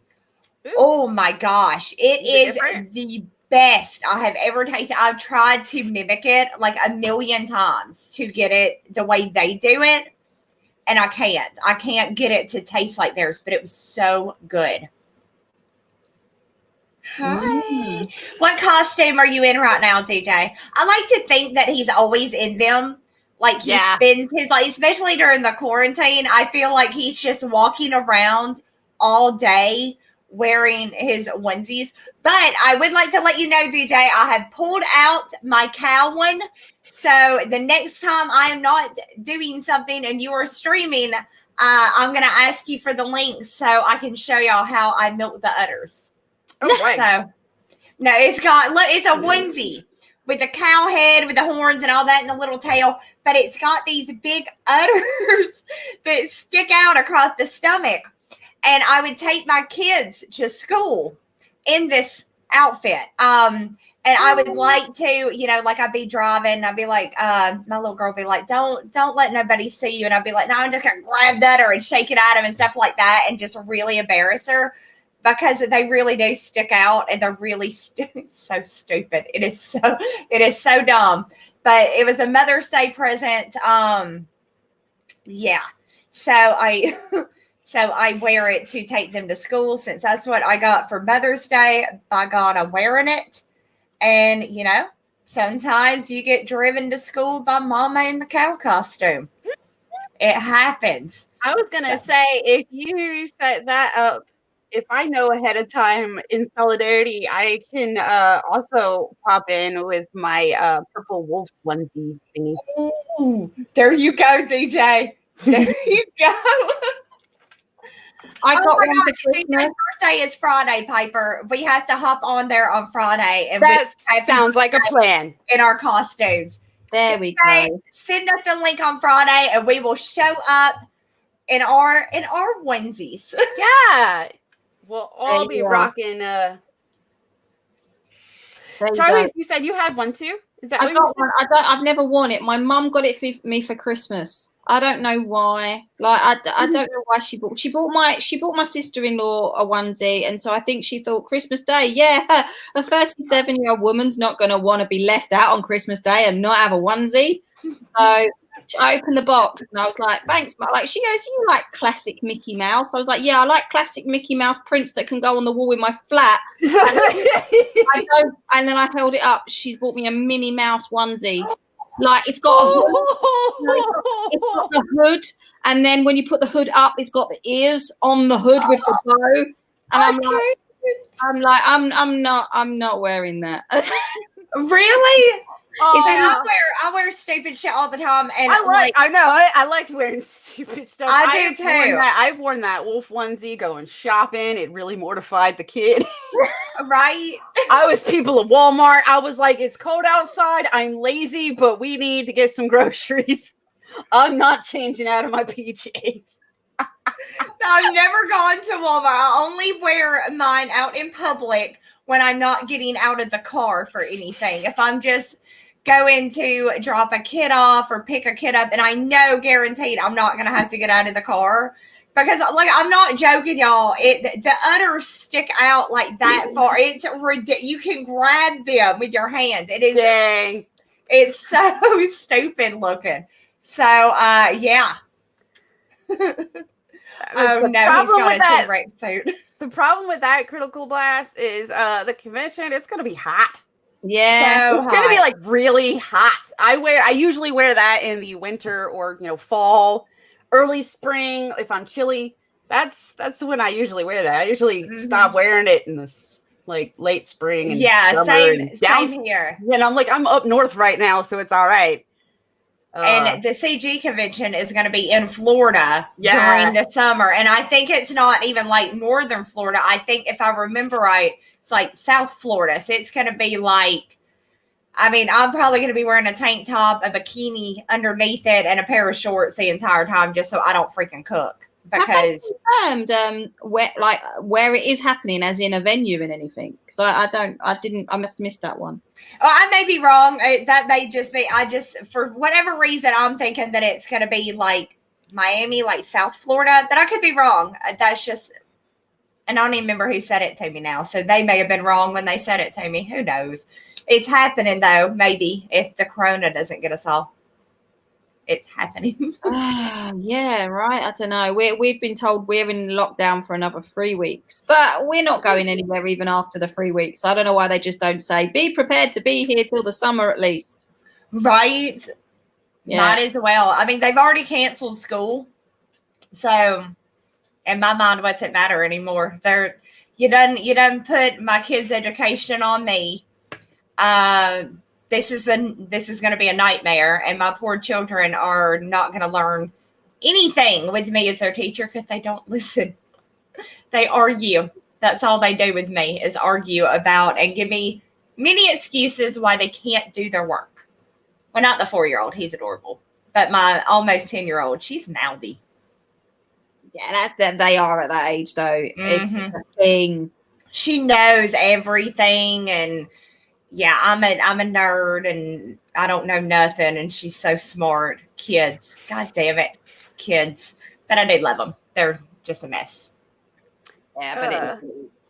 What are you looking at? Piper looks confused, or I'm not sure. She's confused. Oh no, I was looking through Gail's stuff. Has she had anything new? One thing is new. But it doesn't sound very funny. So I'm thinking we will skip through it and find out. Like, all right, let's see what Jesus adds Bible for tribulation saints at. I've got some exciting news. She's got some exciting news. And that is, I'm kind of freaked out about this. I heard yesterday, brain to brain, that Jesus has officially added my Bible for Tribulation Saints to the canon. All right, pause this. We've already got to discuss. Right. I'm like, all right, that's actually pretty good. To the canon. Jesus himself came back to earth to walk among us, to add Gail's tribulation to the Bible. Whole damn. She did say that this was a brain-to-brain conversation, so they might not have met in person. It might have been psychic conversation, but damn it. It's already something. Woo! It's already funnier than I thought it would be. That I kind of like. I don't know. You might say, "How do you feel about this?" It's like I'm actually a pretty humble and meek person, and when I first compiled Bible for Tribulation Saints, my whole purpose for doing it was because I would forget what Jesus told me when he was speaking to me through Brett Spiner, and I would end up disobeying him because I forgot what he told me. So I put it together to give myself reminders of what he said so that I wouldn't disobey him. And in the process, I ended up writing Bible. Yeah, man. Yeah, man. I like that. Yeah, man. So she wrote a Bible because Jesus, talking to her through Brent Spiner, would tell her stuff that she would forget. Does she? Okay. Is she absolutely freaking crazy, or is she playing? Because I can't figure her out, because I can't like, my head does not wrap around somebody like saying shit like this and believing that like Jesus is talking to him through Brent Steiner and you know, now the new Bible is taken over and she's gonna save us from the, what was it, the Jesuits? The Jesuits. Jesuits. Yeah, that she's, I mean, but look at her. She looks like she legitimately believes what she's saying. She's sitting there. She put her best moo-moo on. Yeah. She's, you know, you can see she's got the red lipstick on. She prepped for this. She's ready for the world to know that, yeah, she's, her stories are now canon to Jesus. So, from what I've like tried to dig around and figure out is she's probably actually schizophrenic, and maybe everybody's just leaving her to her own devices. Like, I'm told that we need to look at her Patreon because it's supposed to be even more crazy. She has a Patreon, so we'll play with this video and maybe we'll look at that because maybe that'll explain more. Or and this is true too. She's been doing this since the early 90s. She's been doing this for like over 20 years. If this is a troll, Andy Kaufman ain't got shit on Gail. This is true. Mm-hmm. Yeah, she must believe it. She must believe this shit because for this many years. Because I remember we talked about that last time, how long she's been doing it for. Yeah, that's a long time to play into some bullshit. She like legitimately believes this shit. Where's a family member to step in and like? But that's what I'm saying. I was like, if she's like left to her own devices, she's just out there in her apartment and works at Walmart. And has she been like arrested for any of this stuff, or you know, like tried to get people to join a cult or any of this stuff? I would have to look that up to find out that. The reason you need to research that for us, Pipe, and tell us if we need to find out more about her so we can get into what she's. I want to believe. I want to believe her, and I'm thinking if she's. Oh God, Peter. No, I'm thinking if she really does believe it, like you girl think she does. Maybe she sees a therapist and the therapist is encouraging her by making these videos, right? You know how like they say about reading a book or writing a diary or all this stuff. How about maybe like they're encouraging her to make these videos because they think it's going to get it out of her? I don't know. Well, apparently the Jesuit clone of Brent Spiner has a restraining order. Are you shitting me? I would not be surprised. That would, yeah. Oh. Well, I mean, yeah, let's be real. She was sitting in her bathtub dry shaving her girly stuff and sending it to to the Trumps. So Yeah. I remember. No. So yeah, that's not something they would obviously encourage her to do. So yeah, no. Wow, it's like, Let's see if she says any more funny stuff. I believed it could be true because I thought Jesus was through speaking to us in 2017. Then he showed up again and spoke to us again in 2019. And he's been speaking to us a lot in 2020. That's because I've been goofing up a lot in 2020. So he's been speaking up a lot in 2020. So finally, I said, well, you know what? I said, he can't be adding to the canon. There's no way he would use me, some sinful woman who he constantly has to correct, to add to the canon a book that's even larger than the Bible itself now. It's bigger than the Bible. Yeah. When I finished it in 2017, I advertised it as being the size of the Bible. Well, it's no longer the size of the Bible. It's bigger than the Bible. What else? Jesus has been he's met with every single professor at Dallas Theological Seminary. And he's had a long conversation with some of those that have had some doubts about whether Bible for Tribulation Saints has been added to the canon. I may end up making a correction video later that he's given everybody a free Kindle with Bible for Tribulation Saints on it if they don't already have a Kindle. On the condition that they promise to read a certain amount from Bible for Tribulation Saints every week. If they don't keep their promise, he's going to zap the Kindle away from them. They're going to lose the free Kindle. I think he's going to offer them some reparation money. Jesus is giving out free Kindles, y'all. And if you don't do what he says, if you don't read the thing on Kindle, he's taking your Kindles away. No more Kindles for you. You're gonna zap that Kindle away.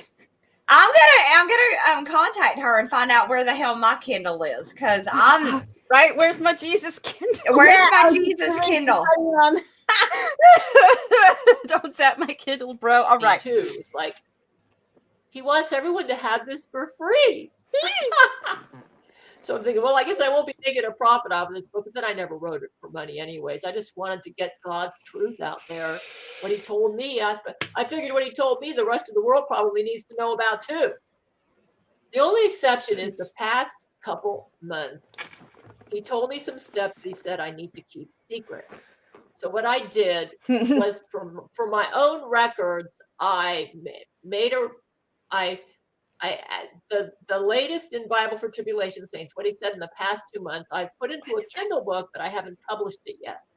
And I'm not going to publish it until it's safe for me to do so. Right now, there's some stuff in there that I don't think Jesus wants me to let out right now, but my men have it. And what I hear is that my men have been giving that free copy to everybody at Church of Gail. So now everybody at Church of Gail I'm able to get a Mobi file or a Kindle file I know how to make my own Kindle file. She's a little boring. My own Mobi file. And to be honest with you, I myself really respect these teachers because I believe the canon is closed, except for Bible for Tribulation Saints. So I think the safest view to have on the biblical canon is, yes, the canon is closed, except for Bible for Tribulation Saints. Yes, Satan's a master deceiver. If you do not know what's in Bible for Tribulation Saints, you will end up following Satan. Shit. Get my book where you're going to follow Satan. Right. Okay. Basically, what is in Bible for Tribulation Saints is all the stuff that's been broadcast on Gabriel Chana Fox News from 2012 to now. All the major news items that you're not getting in mainstream news. It's going into the Bible. Getting in mainstream news. They're in Bible for Tribulation Saints. So I've actually made a coronation page. Oh boy, I'm going to skip that. But it's really funny because I'm in part of the Bible where I'm reading about Moses and Exodus, where he's given the timing on everything in my life is uncanny. I happen to be in my Bible reading from Genesis to Revelation in the book of Exodus, where Moses is giving the 10 Commandments to Israel. You realize Moses wrote more Bible than any other Bible writer? Okay. I said, Jesus, this isn't very fair to your writer. She needs to eat and everything. And Jesus said, don't worry, I got it covered. I'm going to take care of my writer. I want you to have this free. And I want to give you some help right now with all this coronavirus craziness. But on the condition, you might say, well, isn't that a violation of Jesus's non-interference agreement? Because he's interfering so much. Actually, Jesus has a Hell! Jesus' non-interference agreement. Who had Jesus sign an NDA and shit? What? Oh, Jesus! Where's her Star dildo? Trek. I want her to pull out. She should have that dildo in her hand the entire time she's doing this. And the fact that she's not zapping people with her dildo is disturbing to me. I think I know what. Like, I've just had this flash image of her, like standing there as the Church of Gail. She's got the kid. Like, can you imagine? Like, think of the Statue of Liberty, right? The Kindle in one hand and the dildo in the other. But as Jesus is that's the first thing I thought of. Is she's she is back to Star Trek. She definitely really likes Next Generation Star Trek, at least. And as soon as she said that, I was like, "You mean the Prime Directive?"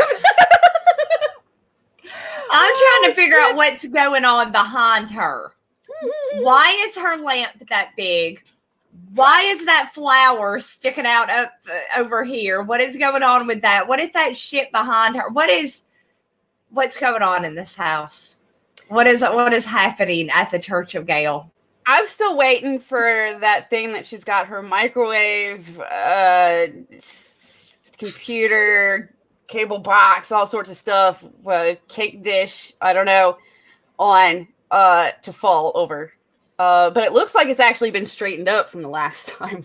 Well, yeah, but when she had to throw things, they were coming to get her. Martin said, read her children's literature. Please, you guys, do not tell me this woman has children's literature that she's trying to peddle to small children. What?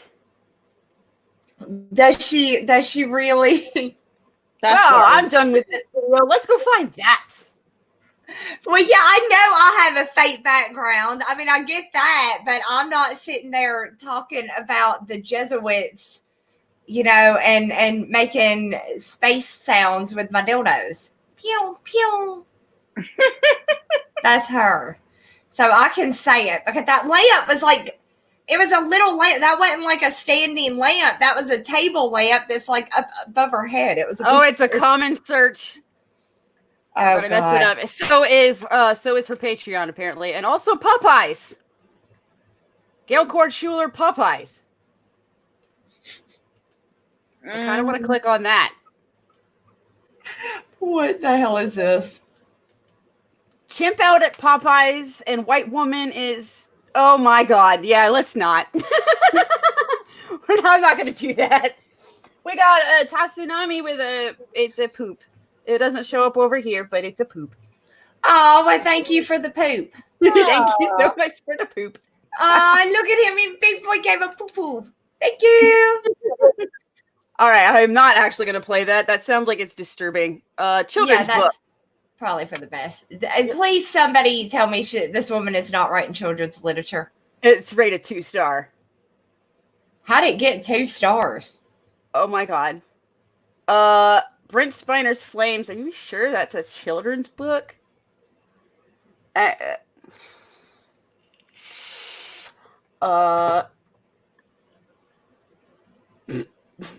doesn't seem like a children's book.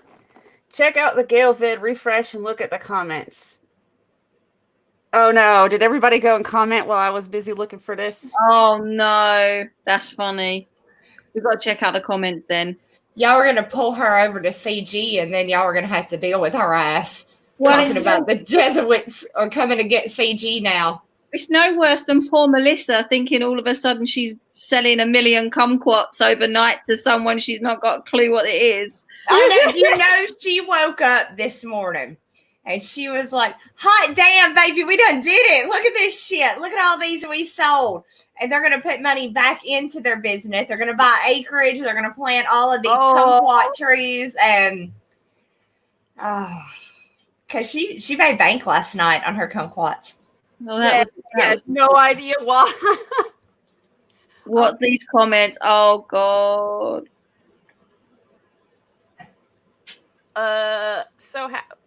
Said refresh, but I mean, technically that's. I'll still refresh it just in case. The non-interference agreement. Yes, non-interference agreement with Satan. Wow. Just in case. I'm so happy for you, Gail. You look lovely, tan, and healthy. Jesus is such a nice guy. That's awesome. Jade Spider-Man left a comment. Yeah, maybe sort by. Here we go. Okay, newest first. That's what I needed to do. Manny Piper Charlie's wants to know what's going on with that background girl. God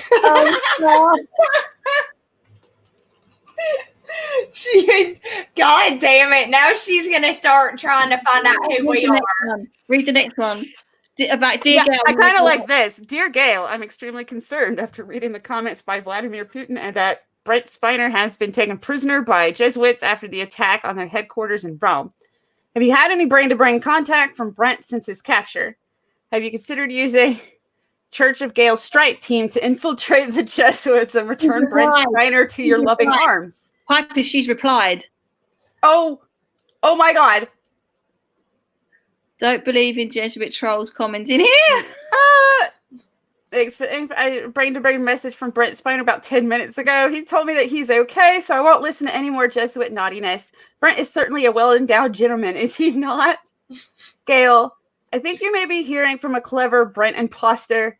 Not many people are on the brain-to-brain servers, so I wouldn't rely on voices to the mind as accurate sources of truth. Remember, Satan is a master counterfeiter. The Jesuits have hacked into the brain and brain-to-brain servers, so I'm wary of most brain-to-brain communications. Am I the only sane person in the comment section? I actually left one on one of her videos, and she replied to me. Ooh. But I can't remember what video it was. Be careful of fake hologram Donald Trumps. Yeah, everybody's feel like we've got to get her on, and I reckon it'd be really easy to as well. We do need to, but I'm Could y'all sit there and listen to this lady ramble about the Jesuits for too long? Because I don't know how long I'd be able to listen to it before I'm like, all right, Gail, pull out your dildo. The trick is trying to keep a straight face while I wouldn't be able to. I wouldn't be able to take this seriously. I'd have to tell her, all right, Gail, pull out the dildo. Give us what we came to see. As this car underneath Paramount Pictures, Stop. Moses wants Gail to debate Witten. I don't think Gail should debate Witten. I think Gail should debate Mike Miller. I think that's oh my God. this video. About stealing kumquats. Damn it. Which one did I comment on?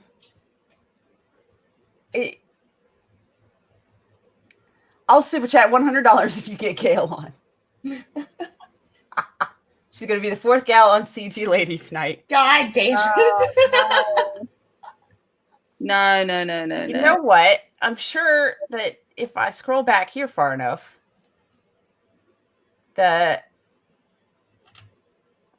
was it before or after I said something on this one? Oh, yeah. Okay. Ready? Yes. Okay, so it was for Jesuit hanky-panky coronavirus and otherwise. I said, if you tell the world the shield is weakened, isn't the Jesuit fleet going to try and attack? I'm worried. What the fuck is wrong with you? Oh, come on. You don't think Lordy monitors the strength of my shields? It's probably back up to 90% now anyways. Oh, my. This is why I told you. I think she knows what she's doing. I think it's a massive troll. I don't think that she's like... I don't know. I don't want to sound cruel. Because if there is so wrong with her, I'm going to sound like a right bitch.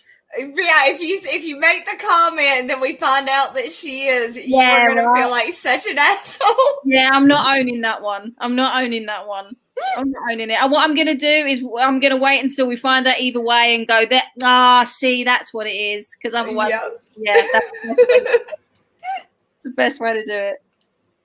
Okay, so it is the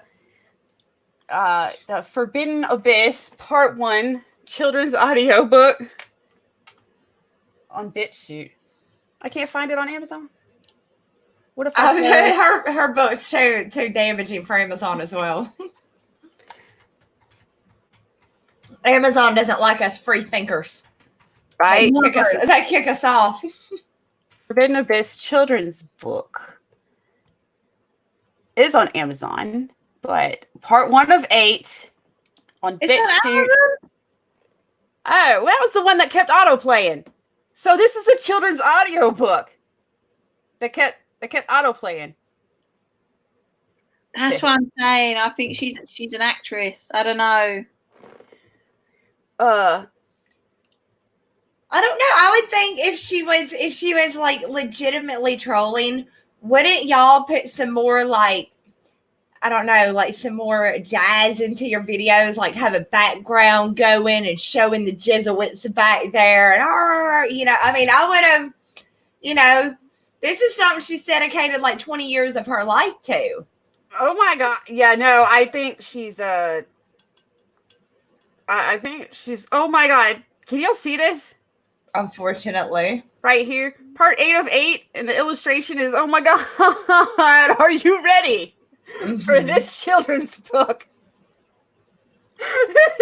I'm glad I have more beer next to me. As he drove his car underneath the Paramount Pictures cream and gold arches and into the studio parking lot, he felt his pulse rate quicken. He even now disliked the Spanish tile roofs of the studio because it reminded him that Gail was far away in Seattle, surrounded by evergreen mountains and cool, crisp air, and she had never... Can y'all hear that? Mm-hmm. Mm-hmm. I feel like it sounded better when it was auto-playing on YouTube. All right. She done went to Fiverr and found somebody to read this for her. I was going to say, her other books are narrated by her, but this one, her children's book, is... got this lady. Never been here in the Southern California sun with him making love to him. He looked about and saw no sign of Lori. Once he parked his car, he phoned his friend and co-star LeVar Burton from inside his car. Hey, Brent, what's going on with you and Lori? Brent wailed on the phone for at least a minute. Give me time to get myself together. Hey, what I'm about to tell you remains top secret, all right?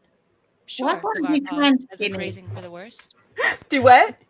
Go, like one of his hands is a bit skinnier than the other. Go back. I'm sure that I'm thinking these are her. No. Yeah. Charlie, are you seriously going to critique the art on this? The art's the issue that's got you upset? I set it down for just a second, and that's when Lori spiked it with some mind control drugs. I wasn't feeling well after I drank the spiked drink, so I went to lay down. That's when I started having a vivid dream about making love to Gail. Oh my god, Brent. There are mirrors all over the place in that room. Yeah, so we can see ourselves as we rehearse between shoots, but I saw myself being raped by Lori in those mirrors from all these different angles. Brent wailed and couldn't stop. How did Lori get in bed with you? Well, I was feeling ill, so I went to lay down. I started having a dream about Gail when Lori walked in.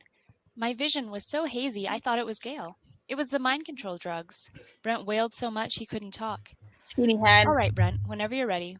Hey, let's talk about this at my place, okay? After work, come on over to my house. Why is he so happy? Help Brent and Ross Brent from behind. Is it LeVar that has a rocket ship?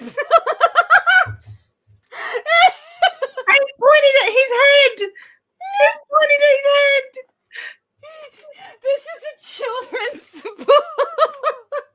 They've already talked about being raped and... Yep. Oh, my God. This Well, is Brent great. told LeVar his Good story. stuff. I started having a dream about Gail. Brent sniffed and cried. LeVar, I can't tell you. This just can't be real. Calm down.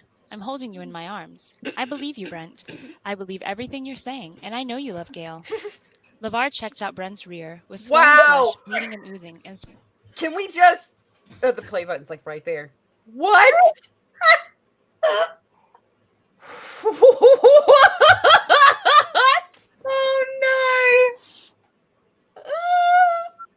Oh God.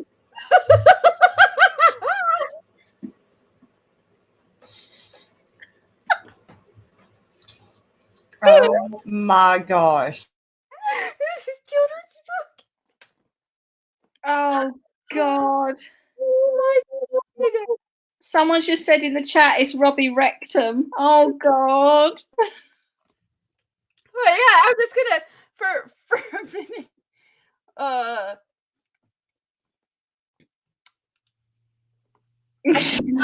feel like I need that drawing. I want to know why there's a plaster there. Like, what is this? I need this as a coloring book. I feel Wait, like you this want- would, I feel like this would make an awesome coloring book. Oh my God. Why is there a band-aid on it?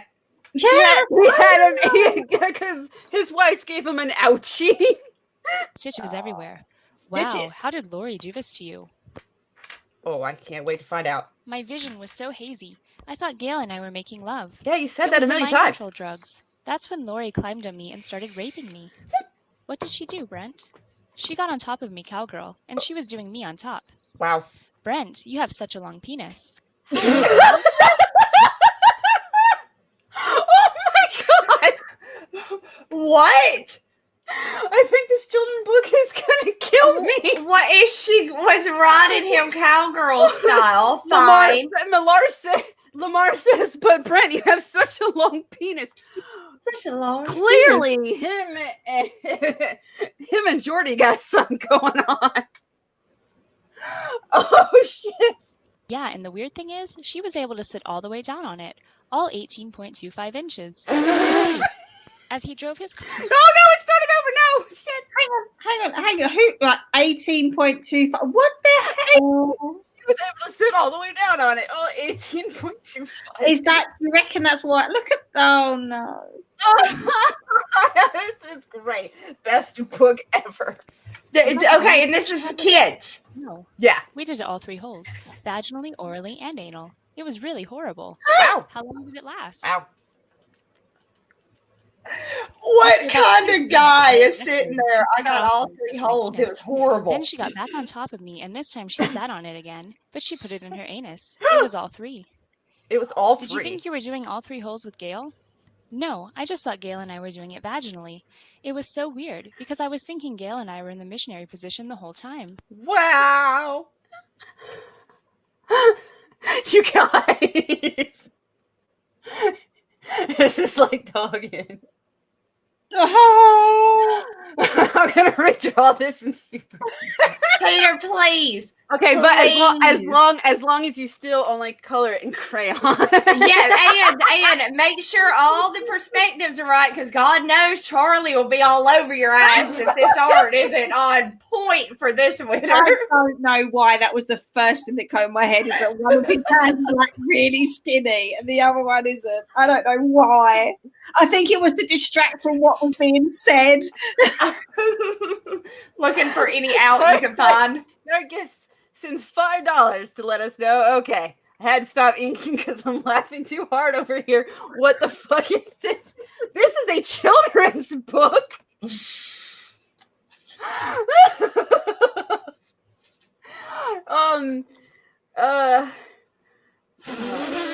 God.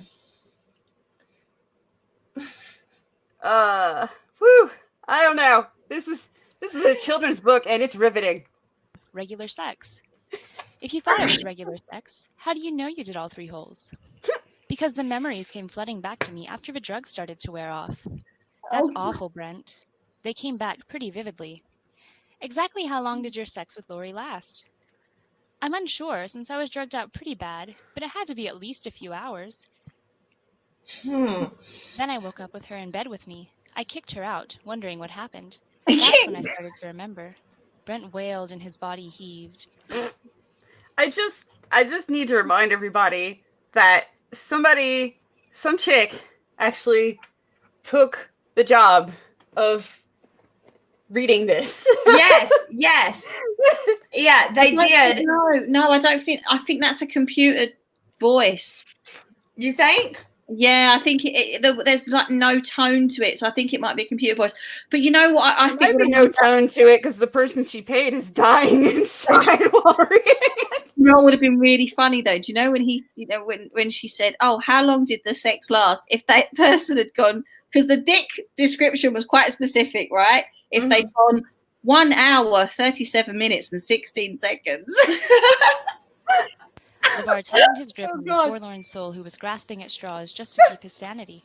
Oh no. Don't you think you ought to tell Gail about this? Brent's face became ashen. No, don't tell her, LeVar. Promise me. Really? It's too dangerous to tell her. Not as long as Lori still roams about Paramount Studios. Lori. All right, here's the thing about people saying it's a computer. Computers usually don't have to breathe. Yes. Yeah, and we can hear the breathing. It's Okay. a real, yeah, it is a real chick that got paid. I hope she got paid well. I hope she got But paid I don't well know, for looking this. at Gail's apartment, I don't know how she could have gotten paid very well. Lori keeps threatening to kill Gail if I tell her. After what she's done to me, she's capable of anything. All right, that is part one. Well, I gotta say, I think Brett, he sounds like a player to me. He done packed it at all 3 holes. He woke up with her and he was like, "Get out of here, bitch," and kicked that bitch to the curb. You didn't notice he didn't call her an Uber or nothing. She had to make the walk of shame. It's not Microsoft, it is a chick. And I'm pretty sure that she's questioning her life choices after taking this job.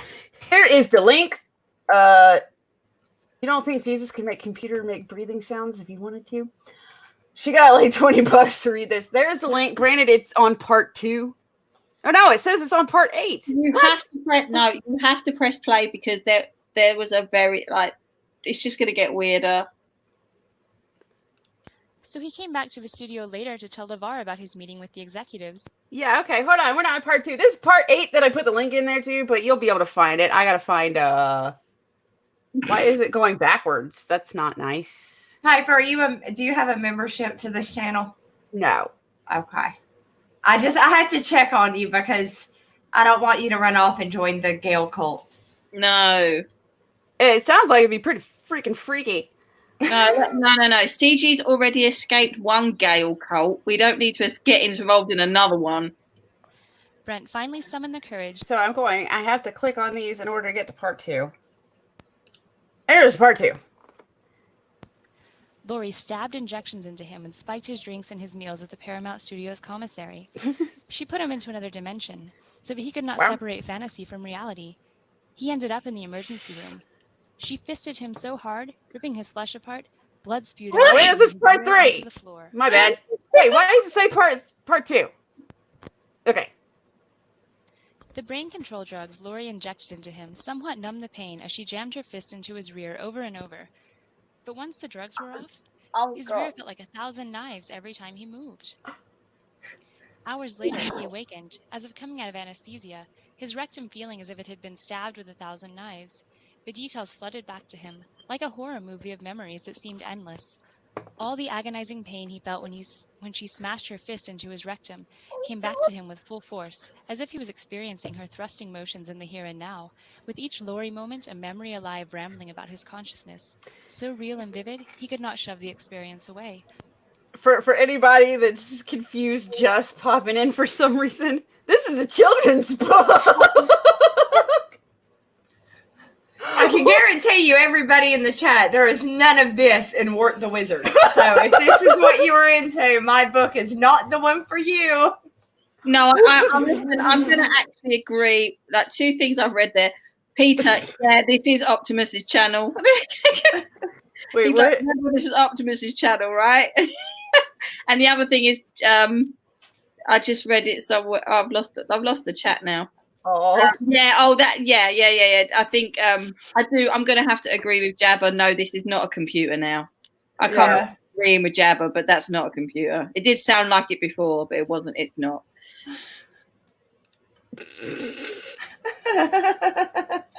Oh no.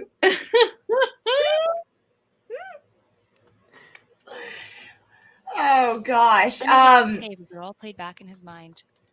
He withdrew into himself again. hating himself for being so dirty and vulgar and violated. Oh God, he had to stop her, but how? How in the world did she get away with this? Must he stop eating, sleeping, drinking? Did it? Oh. Well, anyway, I did put a link in the chat, even though it's to part 8 apparently, but you can find it. Oh God. What a dirty little boy he was. That's children's.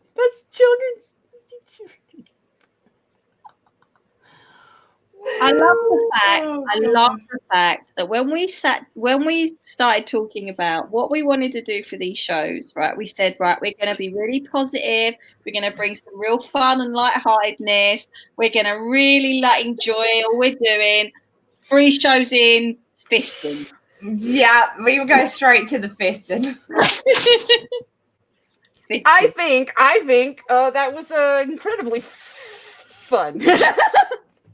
in its own way. Well, it has become a thing now to where I am very interested in what she's up to. Right? Now, Yeah. I'm not gonna go and buy her book or even accept the freebie and go and, come on, kids, gather around mommy. It's bedtime. Let me read you a story. I mean, I don't think that, but, I liked it. I liked it. It had real value to it. All I keep thinking, if that's the children's book, what is the young adult book? Right? You have to get a Kindle. You got to get a Jesus Kindle to find out. Yeah. Have you got your Jesus Kindle yet? I think I'm going to hell, so that's probably why I didn't get a free Kindle. That may be it, Pipes. But I think hell does give you a free iMac. I mean MacBook. Because it's hell. Yeah. Because it's hell. Mm-hmm. That would explain a lot. Gosh.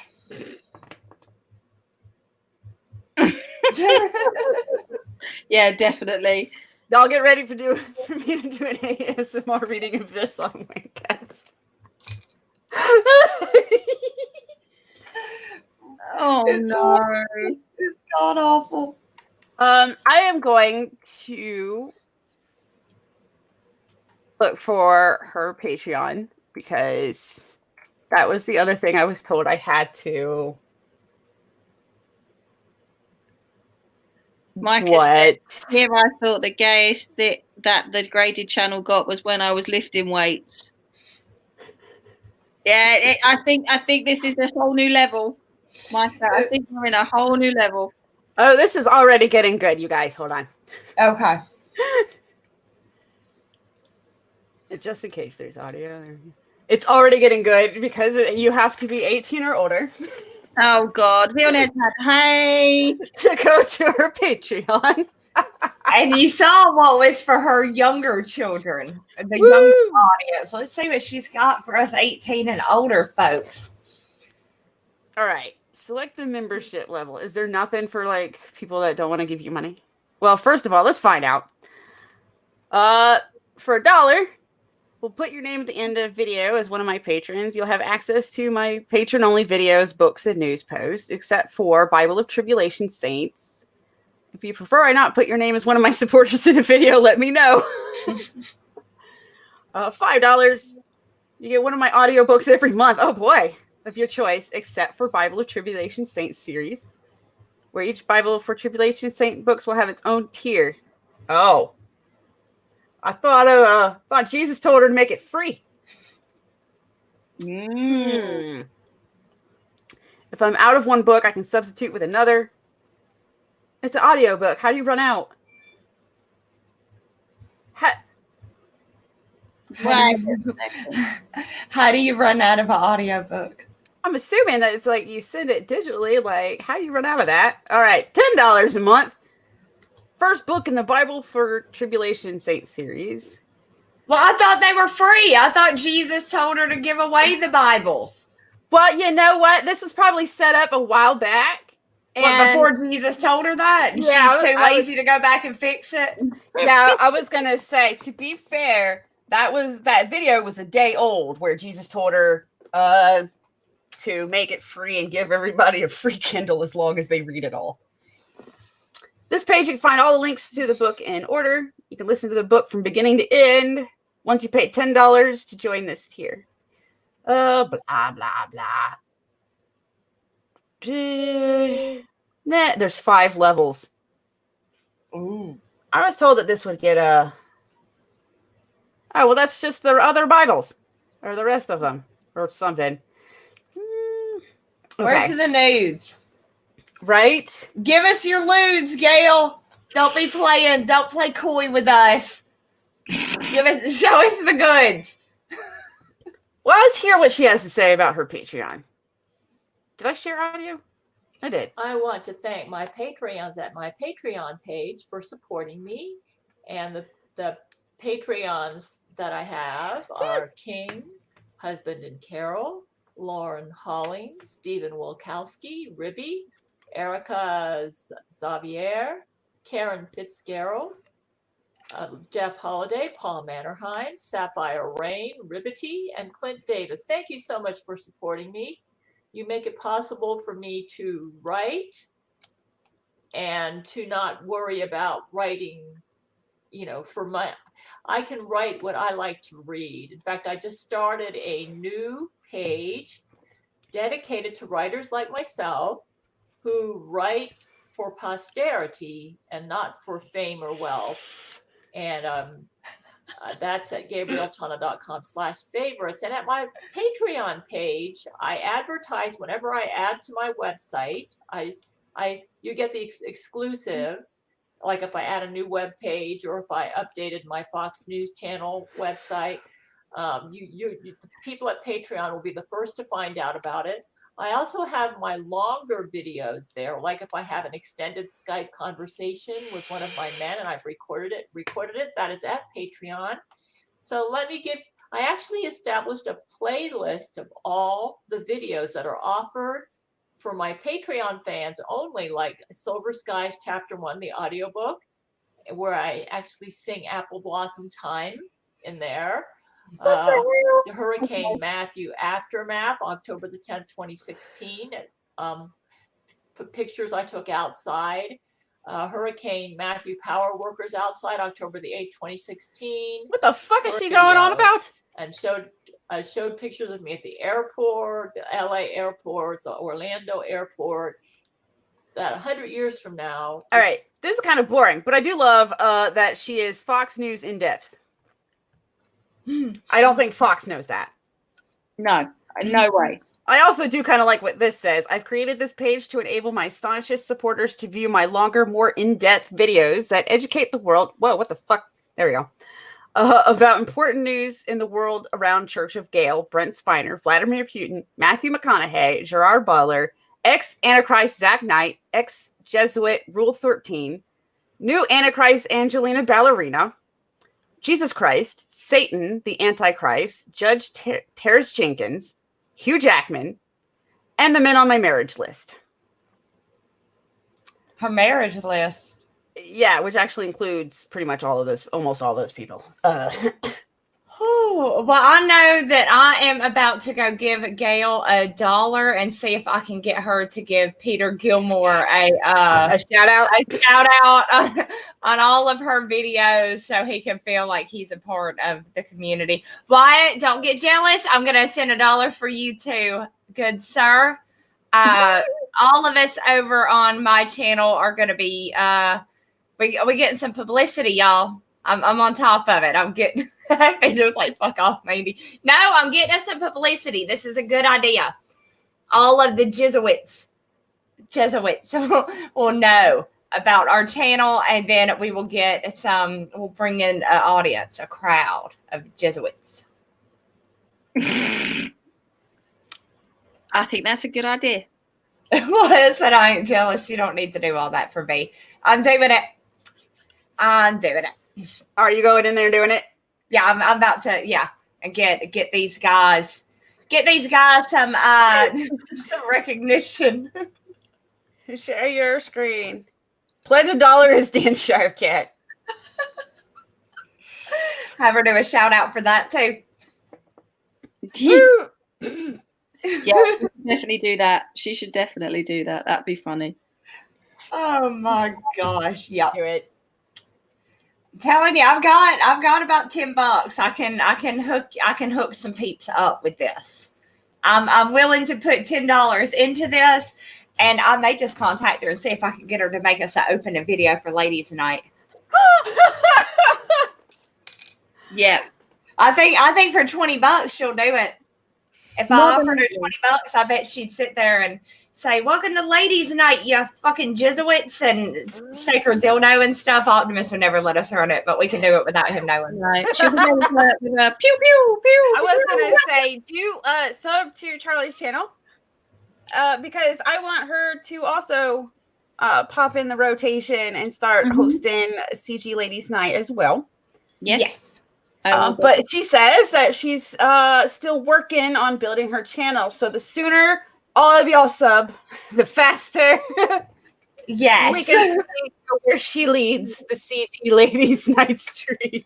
We're having our broadband upgraded, and it's going to be done on the 21st. So I'm pretty much going to be up and running and fine. But we've had this really weird thing go on. I don't know if you guys have had it. I got an email from Netflix saying that they've reduced our payment a month from like the HD package to the SD package because we're pretty much everybody's at home and they're like watching Netflix and stuff. They can't. It overloads the system, so they can't be like streaming in HD. They've got to reduce everybody to the SD. Oh, because there's too many. There's too many. Like we was watching Tiger King today, and it just kept crashing, and was like, "Oh, we'll just have to give up."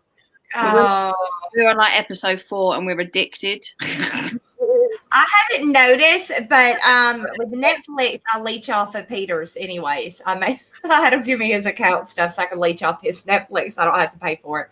I pay for Hulu and Prime though, but not Netflix. My sister cut me off because we were fighting.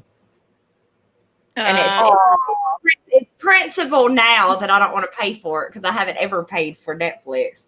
So, yeah, it's a bummer. Yeah, but that Tiger King is crazy. I need to watch this. I haven't started either because I'm like in the middle of so many anime. Yeah, it's crazy. I won't ruin it for you, but like, put it this way: you watch it and you don't like anyone. That's how I felt. Like you don't like. There's no one nice in it. There's no one nice in it. It's just crazy. Like even the woman. You watch it hoping that bad things happen to anybody. No, you just watch it thinking, how are there people around that are this crazy? Like they actually make Gail look like a little bit sane. Impossible. No, watch it and come back and say that to me. Like you just want her like magic dildo to go and sort them out. Like really, really. Look, Peter saying don't be filling my watch list for girly shit. Don't you worry about what I do on your Netflix. How dicky did that sound? Don't you worry about what I do on your Netflix. I won't. I'm gonna make my own like Mandy's, so you'll know my stuff from yours. What next, Pipes? I freaking have Netflix and Prime that I pay for, and Hulu that I have access to, and I still don't watch shit. That's all I want, because I cut the cord to get rid of a unreasonably high cable bill to swap in for a unreasonably expensive upgrade speed. So, but now I'm using Hulu and Prime and Netflix as because getting torrents used to be easier. Now it's they've really made it like such a pain in the ass that I'd almost rather just pay than have to try to dig it down and make sure. I shouldn't even be talking about that though, should I? Because you're not supposed to do that anyways. Well, I don't do it no more because y'all made it too damn difficult. So job done. There you go. Y'all finally got me. I just pay for the shit now. So. Right. Come on then, Pipes. What are you doing now? I'm waiting to see what she pulls up crazy Right. next. I was gonna say I really wanted to hear the rest of that children's book. Why don't we do it as like one bit each week, or like 2 episodes each week? Like just yeah. Did you want to do the t-shirts now, or did you want to even finish part 2? Oh, you didn't. Oh, because I was like, they're showing this butthole like a bit much. I don't think, no, I don't know, but my kids actually have books about pottying. You know, like when I was trying to teach my little ones how to potty, they had books that we would read and stuff.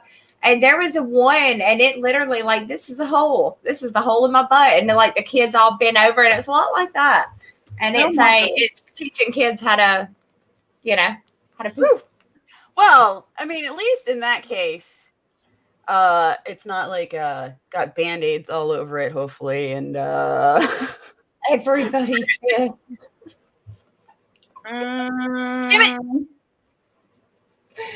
The Jesuits are fisting people, y'all. Yeah, that was, they sat on him bent over for like a while. They did. It was an unreasonable amount of time to have it on that picture, but they wanted you to know just how deeply his rectum was hurt from this. You know, she fisted it multiple times. What's crazy is that all of that was supposed to be like from her fist in him, and eventually we do get to the part where she's drawn with a strap on. So I don't even think he's mentioned that. Oh god. And it's all colored in crayon. I swear I have found so many awesome things to give people for Dirty Santa this year. I think so. Gail Merg is going to be that children's book. Give it to my nieces and nephews. They're older teenagers, but give it to them. They'll enjoy that. You scared Piper, like you scared her. They're like, I think my youngest niece is 17. So, so yeah, they'll enjoy that. Believe me, they have filthy mouths by now. So yeah, they'll love that. They might actually think it's funny. They'll either think it's a riot, or they'll be like, I don't know about Aunt Mandy. They don't. We have to open any more presents from Aunt Mandy. Yeah, they already don't. They think I'm nuts anyway, so they don't put much stock into the shit I say to begin with. But I did get everybody last year. I got them all a Golden Girls shirt, so Peter will be happy about that. He'll be happy to know that info. No, for real, Berserker really did buy a copy of not the children's book, but the normal adult version, I guess, of the book. Did you seriously? You bought it? You really did.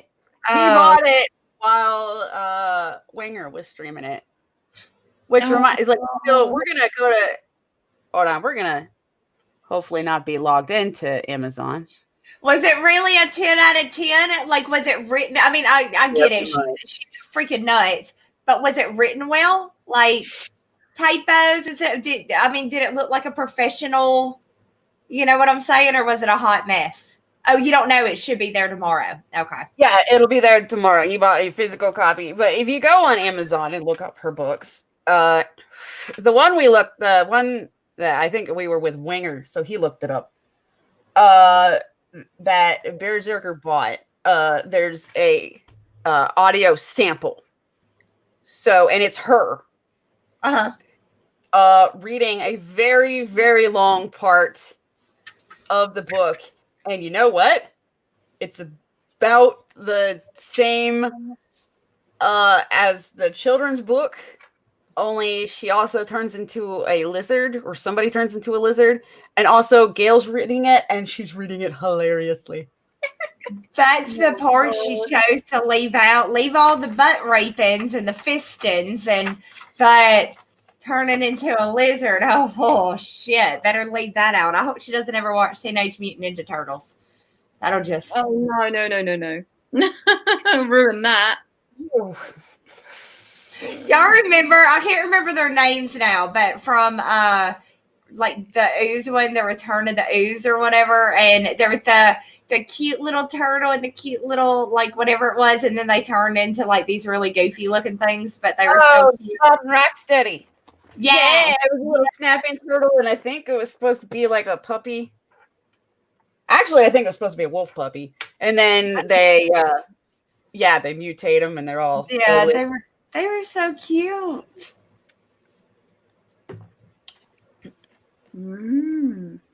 Brent 18 point.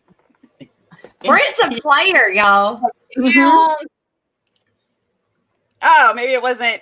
What am I thinking of then? Where did I get Bebop and Rocksteady from? Bebop and Rocksteady from the Teenage Mutant Ninja Turtles. Yeah. Yeah, One of them was a pig, right? With those two. Wasn't one of them a pig? Oh, that's what it is. I'm getting my stupid mutants mixed up because there's Razor and Toka, and there's Bebop and Rocksteady. Bebop and Rocksteady, they're the Rhino and the Warthog. Okay. Yes. Yeah, I got them mixed up. All right, one of them, the other two. One of them was a turtle, with the other one a lizard. What was the other guy that was with the not the Teenage Mutant Ninja Turtle, but the bad guys with Spike, and the other one was, what was he? Was he a lizard? Oh, the only ones I know that were with the bad guys were technically both Bebop and Rocksteady. They were definitely in the cartoon, and then Toka and Razor Toka were in the movie with the bad guys. What's Krang and Kodos? Is that in the Power Rangers? I didn't watch that one. I never watched Power Rangers. No, the name just popped in my head. I think they're the Power Rangers. Because my brother's like, oh, I go to make a sandwich and now you're talking about the well, yeah, but I'd rather be talking about that than fisting. It's like that's the Those are the ones I was trying to say. Yeah, they were in the movie. Wait, where did they go? Kang and Kodos are aliens. They are. They're always in the Treehouse of Horror episodes. Thank you, Zaid. Oh, yes, they are. That's right. Okay, I feel bad because he was the last person to say it. The first person to answer that was Mo Biggs, looks like. Thanks, guys. You know the names pop in your head and you're like, I don't know why, but I can't remember which one. Yeah.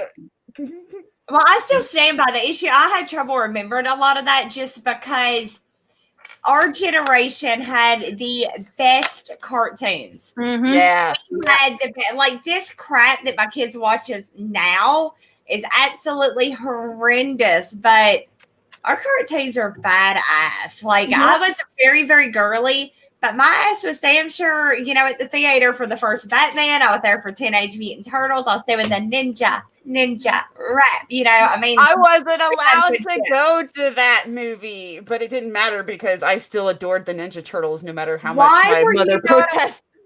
Why? Because when my mom and dad were together, my mom was very much, this stuff is for girls. You're a girl, therefore you must like this stuff. No, that stuff's for boys. You wouldn't like that stuff. Stop liking that stuff. Gotcha. Yeah, my parents didn't give a shit. So I would get made fun of hardcore if I got busted playing with boys' toys or watching movies for boys. I would get made fun of the next day because my mom would lose her shit. Wow. She lost her shit. Like, I was being babysat at it was kind of like a daycare situation. I don't know, but I wasn't daycare age. But I was being watched during the summer at this one place, and me and some kids there were, one of them had, action figures from the Aliens movie. And I was all jealous. I was like, I wasn't allowed to watch that movie. And they were like, well, let's put on that movie and then we can play with these action figures. And I'm like, fuck yeah. And then my mom comes to pick me up early. And she walks in and she loses her shit on the babysitter lady. And so I get like when I come back the next day, and from then on, I like got ostracized because, well, we can't play with you because you're not allowed to play with us or whatever. But when my mom and dad split, and I would go visit my dad was straight up like, I don't know how to do girls stuff. Right. He was like, but here's the stuff I like. You want to get into that? Fuck yeah. So, I mean, even when my mom doing that, I was still a freaking tomboy. Like, she couldn't stop it. It was happening. And I loved Ninja Turtles. So every once in a while, I get caught playing Ninja Turtles like outside where we're pretending. And even my friends would be like, "It's okay. She's April. She's the girl." What the hell? Oh, Well, you hit a button, didn't you? You pulled an Optimus. I didn't do nothing. I think my internet might have shit itself. Oh, How long was I gone? no, seconds. second. Oh, okay. Long enough, I thought you just knocked yourself back into the back room and then came back. Okay, that was nuts. Yeah, I think my you're internet. right. Like, we did have the best stuff. Like, I subscribed to Disney Plus last month, mostly because I wanted to watch The Mandalorian. But they were really, really cheeky because you have a free subscription for the week. And unlike in America where you got The Mandalorian all in one go, they put the first 3 episodes up and then weren't putting the next one up for like 2 weeks, which meant pretty much most people's subscriptions were like dumb. So you had to subscribe for the year or the month or whatever, or you weren't going to see anymore. So I just subscribed for the year in one go because it was a lot cheaper. But the first thing I watched actually wasn't The Mandalorian. It was Chip and Dale Rescue Rangers. Yes. Yes, I do miss those. At least I was allowed to like that. Because there was enough girls. That is so odd to me. Because my parents, they straight up did not give a shit what I watched. And my siblings' age difference was actually so much more than mine. Like, I remember being 4 and my sister would, go out with her boyfriend that night and come home. And she would always stop at the video store on the weekends and get me and her a movie to watch. So I remember like being 4 and 5 and watching like Friday the 13th. And as long as I was settled up in bed with her and not aggravating the shit out of my parents, they really didn't care. So like she would like, and my brother took me to go see the Batman movie. So I kind of got a little bit of both of their stuff. Like, my sister would be listening to Paula Abdul. My brother would be listening to Nirvana, shit like that. So I got a little bit of both from them when I was really, really little. So, yeah, my parents just straight up didn't care. As long as I wasn't aggravating them. If I was under them with the, look at me, then I would get yelled at. But other than that, they didn't give a shit. Just do it quietly was what they tell me.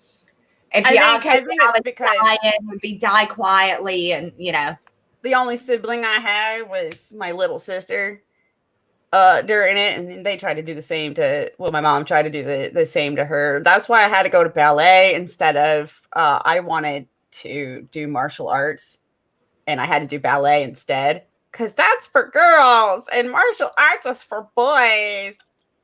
That's horrible. It is. So yeah.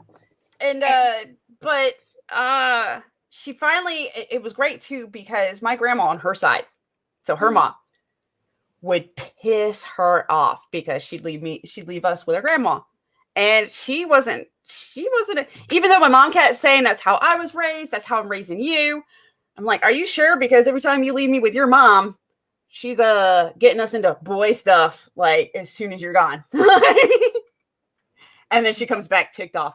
My grandma is the reason I got to go see Jurassic Park was because as a gift, she gave me Jurassic Park toys. And I said, oh, these are awesome. I wish I was allowed to see the movie. Oh, so I got to see the movie. I remember like every Saturday until I got too old to want to do it. Like every Saturday, my dad and I would get up. My mom worked 3rd shift, so she'd come home and go to bed. And we would get up. We would go to McDonald's and get like the pancakes, and then we would go to the movies. And I got to pick the movies. So like, nice. That was one of them that we went. Whatever was big at the time. We ended up seeing like Jurassic Park, and unfortunately, I remember going to see it. My pick was Robin Hood Men in Tights. We went and saw that one in the theater. But that was our thing. Every Saturday we would go, and then he'd drag me to the nursing home to see his grandmother. And I mean, I hated that, but you know, that was my dad took me to see all those movies and stuff. So it was like a weekend thing. I make my husband do that with our kids too now because it meant so much. My dad doing it. But yeah, he does something with our little girl every Saturday morning. He takes her to do stuff. And when my little boy's a little bit older, he'll start going too, but you can't take him to a theater right now. He can't sit long enough to, you know, we watch 30 minutes of a movie and he's jumping on the couch and, you know, he's no longer watching. He's just playing around me while I'm watching it. So, but yeah. So that is sad though. I've heard of parents being like that. Mine just, but of course I was so girly that I don't know if they would have had I not been, but I was, you know, dressing like fairies and, you know, princesses. Yeah. So I was girly anyways. I had sitting there playing with my Barbies and, you know, Barbie and Ken had a sword love affair that was happening.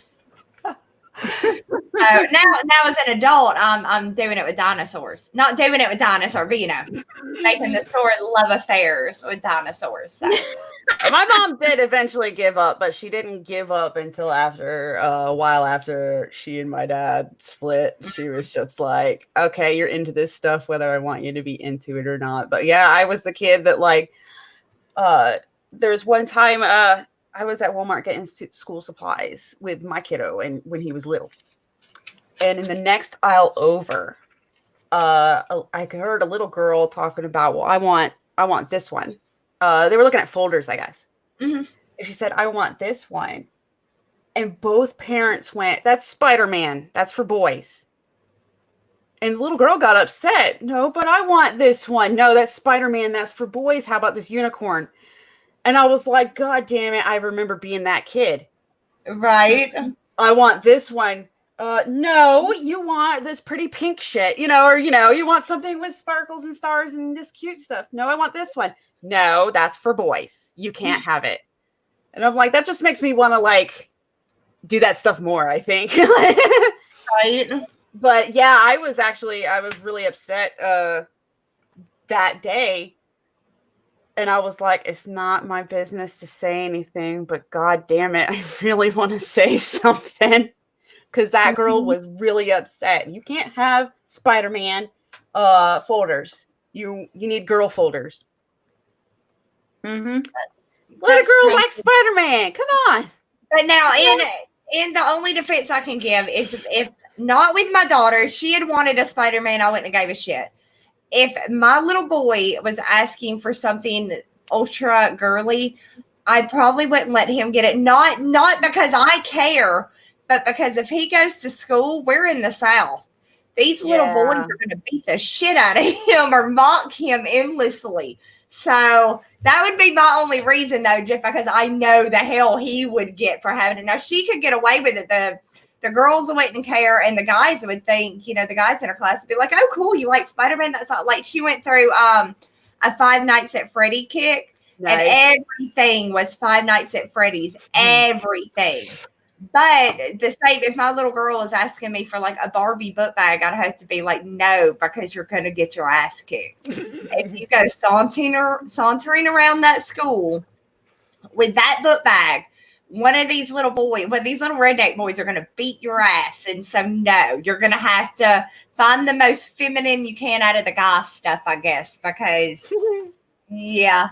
But that's just protected him from, you know. Mm-hmm. Boys are a little bit tougher on each other than girls are. So mine never asked, but I kept reminding him all the time that it's okay if you're into this stuff, which is great because it pissed him off. Shut up, Mom. Just want you to know it's okay. Right.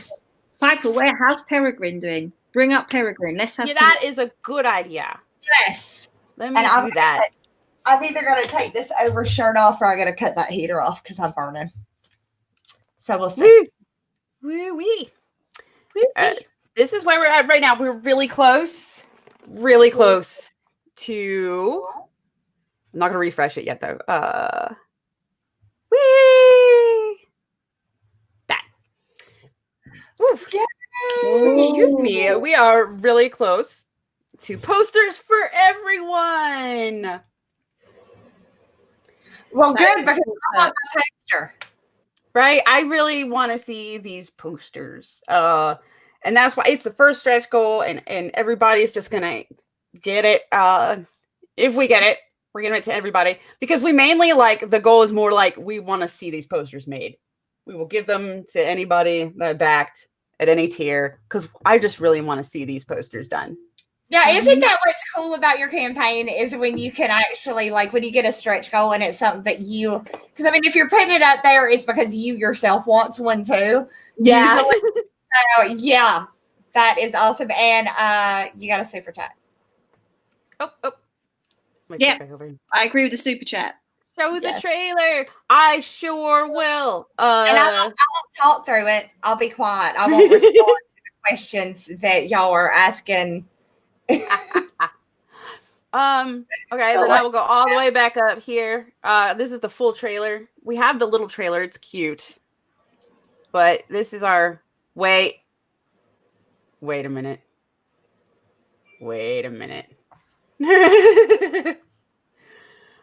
Pitch the book. I can do that too, but whoa, wrong tab. I think I don't remember if I shared audio, so hold on.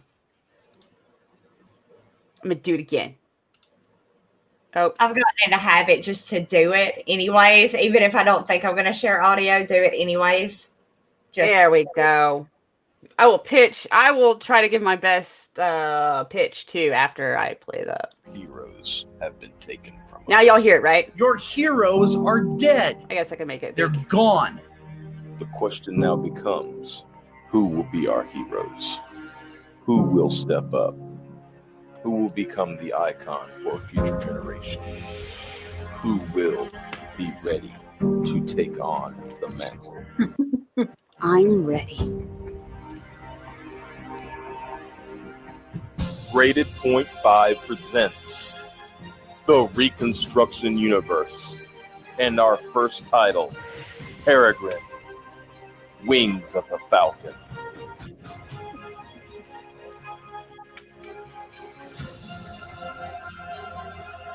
Peregrine is a 48-page plus graphic novel, reminiscent of the style of comics that we enjoy.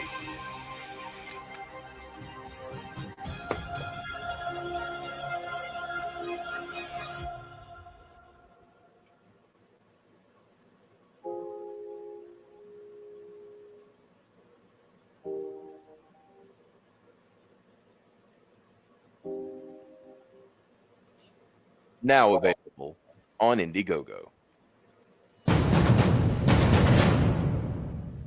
Woo!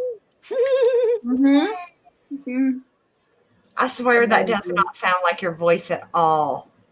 I've done a couple of voice things that definitely don't sound anything like me, which is good because I can't change it. No matter what I'm saying, I can't get rid of the accent enough to not sound like me. It sounds like me, so that's awesome. If you go to Super Nerdland and go to their video, whatever, and do the PTSD Penguins or Club Penguin Vietnam. I can't remember what the official title is. I think it's PTSD Penguins. I'm the character's little sister. I'm only in one episode right now. The platform.site. Oh, that's right. I need to pay for that. It's almost expired. The platform.site. If you go there, there's videos that YouTube definitely would not let us have. And PTSD Penguins is some of those videos, and his sister's only in episode 2, I think. But yeah, if you go and listen to his sister, you probably wouldn't think it was me either. It's way different from Peregrine too. I really love doing this stuff because I used to even when I was younger, middle school and everything, I would do little voices when I was telling a story. And everybody always got a kick out of all the voices I would do. That is good. I really enjoyed that trailer. So are you going to refresh or are you too scared? Refresh. Right? Let's refresh real quick. Let's see. With my potato internet. It didn't move. Oh. Oh no. You will make that stretch goal though. There's no doubt. Absolutely. I think we can get posters for everyone. I think so. I want a poster. I really want to see these posters. I'm going to go back to them in case nobody knows. The posters are 2 different crossover posters. Can we check out Rocket Gal? We sure can when I'm done talking about Peregrine. Oh, I do want to say, though, that was pretty good. Peregrine, no!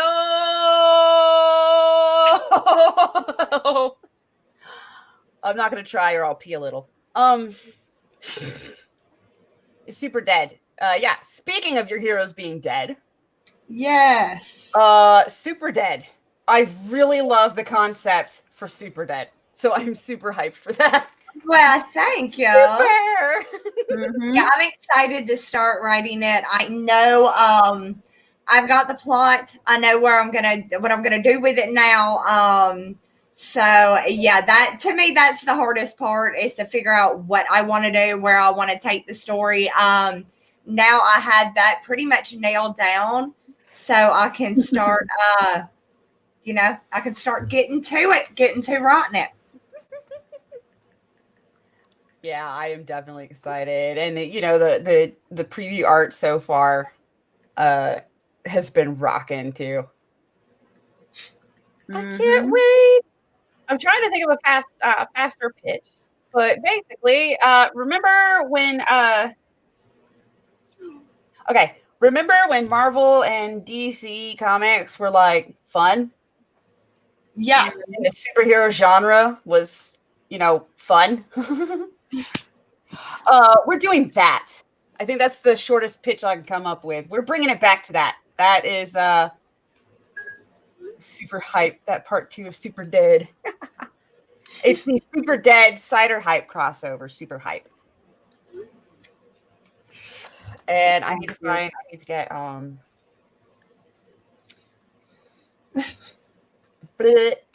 Rocket Cow. So I'm going to cheat and look for it in the chat and click on it. I found Super Dead. Bird Lady Punch Robot.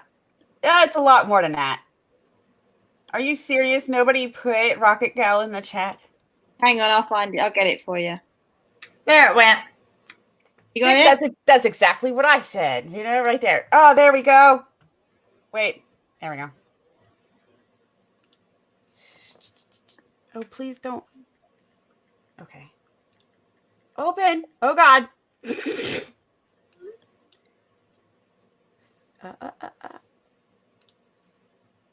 Did you do it? Because I've got the link. Oh, I was going to say, I've got Rocket Gal pulled up. I just got to share screen and different tab. Cool.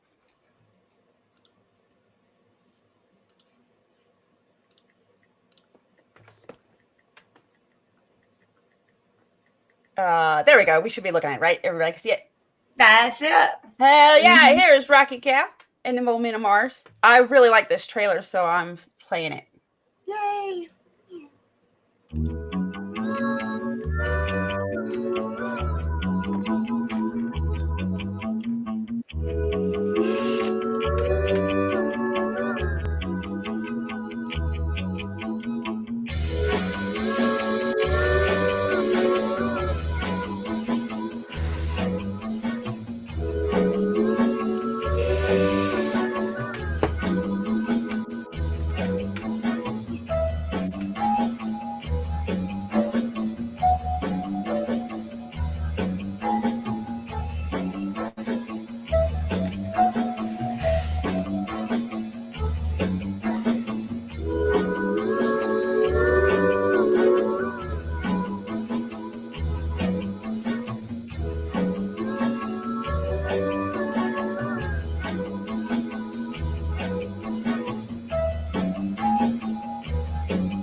I love that. And I like the great galloping galaxies at the end. That's really memorable and cute.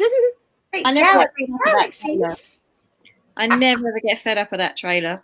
Yeah. I don't think it needs, like voiceovers and stuff. No, not at all. It's so much fun without it. I feel like talking over it would mess it up, Mm-hmm. And it says, I know it says 24 pages on there, but you guys said it's 30. There it is, 32 pages. Yes. So you're getting even more pages for your money than 24. Mm-hmm. It's just so fun though, isn't it? It just looks so much fun. Yeah. And I think the other thing I like about it as well is, you've only got to follow Peter on or Wyatt on Twitter and even like the streams that you guys do in Peter's drawing. You can see it coming together. You can see it actually becoming the comic that it's going to be, which just makes you more excited for it. Yes, exactly. Yes. I love I was gonna say every time I see him. Oops, sorry. Oh, sorry. No, you're fine. I was just saying I love when Pete puts new pages up because it's like I know that I've already read the script, so I know what's gonna happen. But then I get to like see what Pete sees, like what he took from it, and it's really really cool. It's really cool. That has been super exciting. Putting together Peregrine too, and really seeing it come to life. What I like about Peter is he'll be working on pages and it doesn't give enough away to where you're like, oh, I see where this is going. Instead, it's like, I really want to know where this is going. Yes. Exactly. It's exciting. Are y'all going to go? I'm sure you've been asked and I'm just dumb right now, but are y'all going to go into man? Yeah. I'm about to say this is the one that you're editor on, right? I'm editor, but I'm almost positive that they are. I can't imagine them not. So they'll correct me if I'm wrong, but I'm gonna say they're gonna go into band when it's done. They'll probably close it up maybe 2 or 3 weeks after the campaign's done. They'll probably close it down and start 1 month. So they'll be in band for 1 month and then they'll close it down and that'll give people time for the Mm-hmm. Exactly. Because I have no idea when that stuff was said, but yes, we can because I was thinking the same thing because I really got to pee. So I'm gonna, Piper. You've seen me do it, so I'm gonna let you do it this time, girl. Oh man! All right, let me. I love like seeing too like the 17,000 something % like goal. Yeah, that's like really cool. Yeah, I love seeing them fulfilled as well because it just proves that the community's out there and wanting to spend the money and want to read good books, and they're doing it in a serious amount. So it's brilliant. Mm-hmm. So like 60 of y'all have made it this far. You've made it to like the end. So we're going to do t-shirts and I'm going to figure out how in the world you do this. So you close your eyes and you click on something and highlight it, right? I don't actually close my eyes because I feel goofy sitting there with my eyes closed. Okay. So what I do is I stare straight at the screen. I don't look over to the chat. We talk while people are saying their goodbyes, saying where you can find them. I have my mouse hovered over there. Just leave it hovered. And then eventually you click. And I just click. Yeah. So that's how I do it. You can close your eyes and peek though. It doesn't really I wasn't sure. Spam the chat while we are saying our stuff, and then I will click on it. So just keep spamming. Yes. You guys spam the chat. Do not write nothing nasty that she's gonna pop up there. But yeah, start saying whatever you want to. Pop stuff up there. Keep the chat moving. Get it going. It takes a minute for it to pick up on your end pipes. Only one, so I can't. I was gonna say I'm looking over there and I'm like, it's nothing but wrenches, bruh.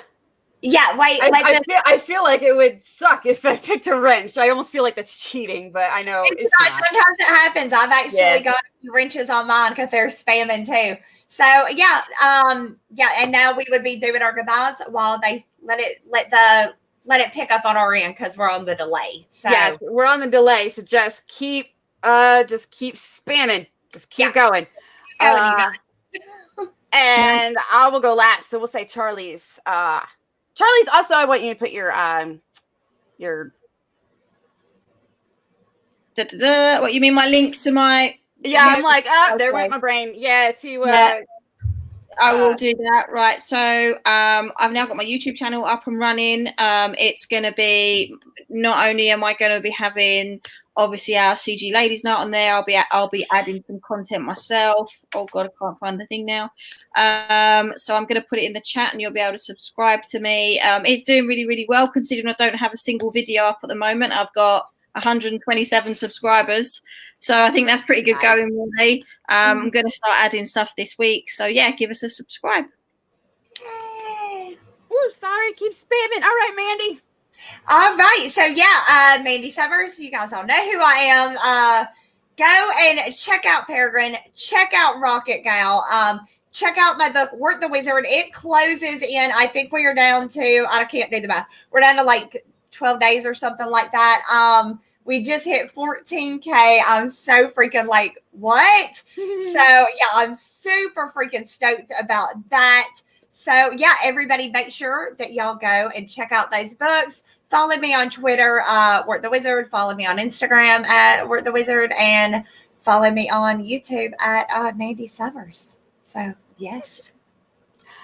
And y'all can find me on Twitter at FizzGiggity. Yell at me. Bring your personal problems to me. I don't know. Keep spamming. But the last time I looked at the chat, I did want to tell Anthony something. The reason that your theme song is not the opening theme song yet is because it is longer than the video, and it's got lyrics, so it doesn't fit, and we haven't had time to work it into a video. So for the time being, you at least get some of it played as the outro. Yes. So don't worry though. We're not snubbing you. We just haven't had time to make a different video to go with it. And back Peregrine Wings of the Falcon on IndieGoGo. It's been in the chat. I am already not looking at the chat. Spam really hard because I'm going to click in just a second. You can't tell if you're about to click. No, I'm just saying keep spamming because it's coming. It's happening in a second. And also, I'm obviously on this channel a lot. So that's where you find me if I'm not hanging on somebody else's channel. Spider-Man. I think he said he already won one. Did you already win one, Jade? I don't know if he did or not. We'll have to wait a second. But only once. He said but only once. So he did. But what was it? A Wednesday night one, or was it just a different random one? He passes it to the chat. All right. Let's try again. Yeah, try again, Pipes. I guess Jade just stop talking. Yeah, Jade, you quit doing shit because you're. All right, let the chat. All right, we'll do it again. Everybody, spam the chat. That's if your name is not Jade, Spider-Man.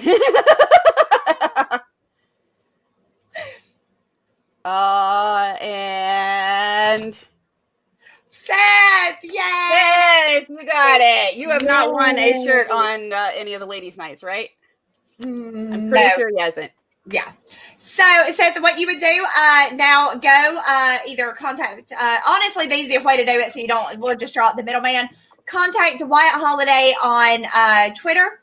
Tell him your size and your color. And yeah, we'll get it shipped over to you. And we hope to get a picture, even if it's just your chest of you wearing it. Just, we like to see people in our stuff. Yes. We definitely need pictures. Oh, you know what? I should have shared it and I didn't, and I'm not going to tonight. But I did have my one of my local friends. She ordered and just received her Peregrine boob window shirt and was showing it off. And it's so cute on the ladies. I really want to see it on a dude for the LOLs. Right? I'm so ready to get mine. So ready to get mine. I can't believe I said LOLs. I've been talking to my son too much. Yeah, right. Our threats to each other are 1v1 me IRL, bruh. So all the time. And congratulations, Seth. Yes. Congratulations. And don't worry, I'm sure Terry, Malin, wow, I did it again. And Jade, the typing trio. I think Malin doesn't like me because I keep, if I drink, his name changes. Yeah, it changes. If I drink, his name automatically changes. I don't think he dislikes you by any means. I don't even know that does he know that you call him Malin? Have you done it to him yet? There's that cartoon. If he's seen that one cartoon dub thing where I call him it a lot. Darth Maulin. I created the wolf milk. Right. I'm the true origin of the wolf milk. Malin's wolf milk is gross. I am clearly the actual source. Oh God, funny as hell. And in that part where I'm like, breastfeeding is wholesome as fuck. And I don't remember any of that part. Lord help this child. So I am never drinking that much on a stream. Right. Unless Cecil does a really long stream and we start at the same time and we're drinking the same stuff. And I'm trying to keep up with him. No. I definitely was still hungover by Wednesday. Like, it's not even happening. I'm going to be on coffee if we ever have to do that again. I promise you. Yeah, I feel like if I know ahead of time, I'm going to have to just, these are cute. Clear the entire weekend. But I guess weekends are difficult for him because that's what I was trying to get. I was like, I want to drink with you, but on a weekend, because that's if I'm going to drink, it's usually on a weekend. Yeah. Right. And he's busy on weekends, and I'm like, well, crap, because on weekdays I don't want to be hungover. Right. Sure. All right, everybody. So next Saturday, are we going to Charlie's? Are we going to you, or are we waiting still? We're going. I think we're going to Mandy's, and then then I'm going to do the next rotation round. So, all right, awesome.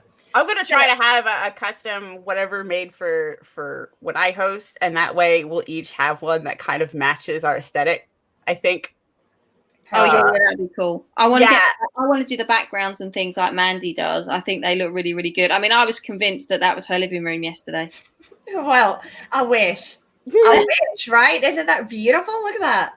See, it is bad because I have a green screen and everything, but every time I go to stream, I'm just like, I'm too lazy. I don't feel like setting it up. I wouldn't do mine if I didn't have everything set. If I had to do this every time I streamed and set it up, I wouldn't do it. It's only because I'm out here that I'm able to just leave everything. That was another reason that moved me out to the garage is that my kids don't play out here. So I can leave my lights up. I can leave the screen up. I don't have to, I can leave my expensive microphone out. And I don't have to put everything up every time I stream so my kids don't mess it up. So but okay, the chat's getting so okay, you guys leave it. Everybody's slowly so shuffling out. Guys, next week we will be doing this on my channel. It'll be Saturday at the same time. Tomorrow night is a Name That Tune over at Honstar. So you guys, let's go over there. If y'all aren't doing anything tomorrow night, come hang out over with Honstar over on his channel. We are going to be doing Name That Tune, and it's really fun. And I've been losing a lot, but I think it's because I don't feel you guys' support in the chat. It's ruining me. Y'all are ruining me. So I was gonna say I've been intentionally changing what I usually listen to work. I've been intentionally changing it to mixes instead of going just to my favorite stuff. Mm-hmm. So that next time I am invited on there, I will hopefully maybe be ready. Right. Oh, don't forget to play it again like last time. Yes. And don't forget to play the song at the end. Name Tuesday.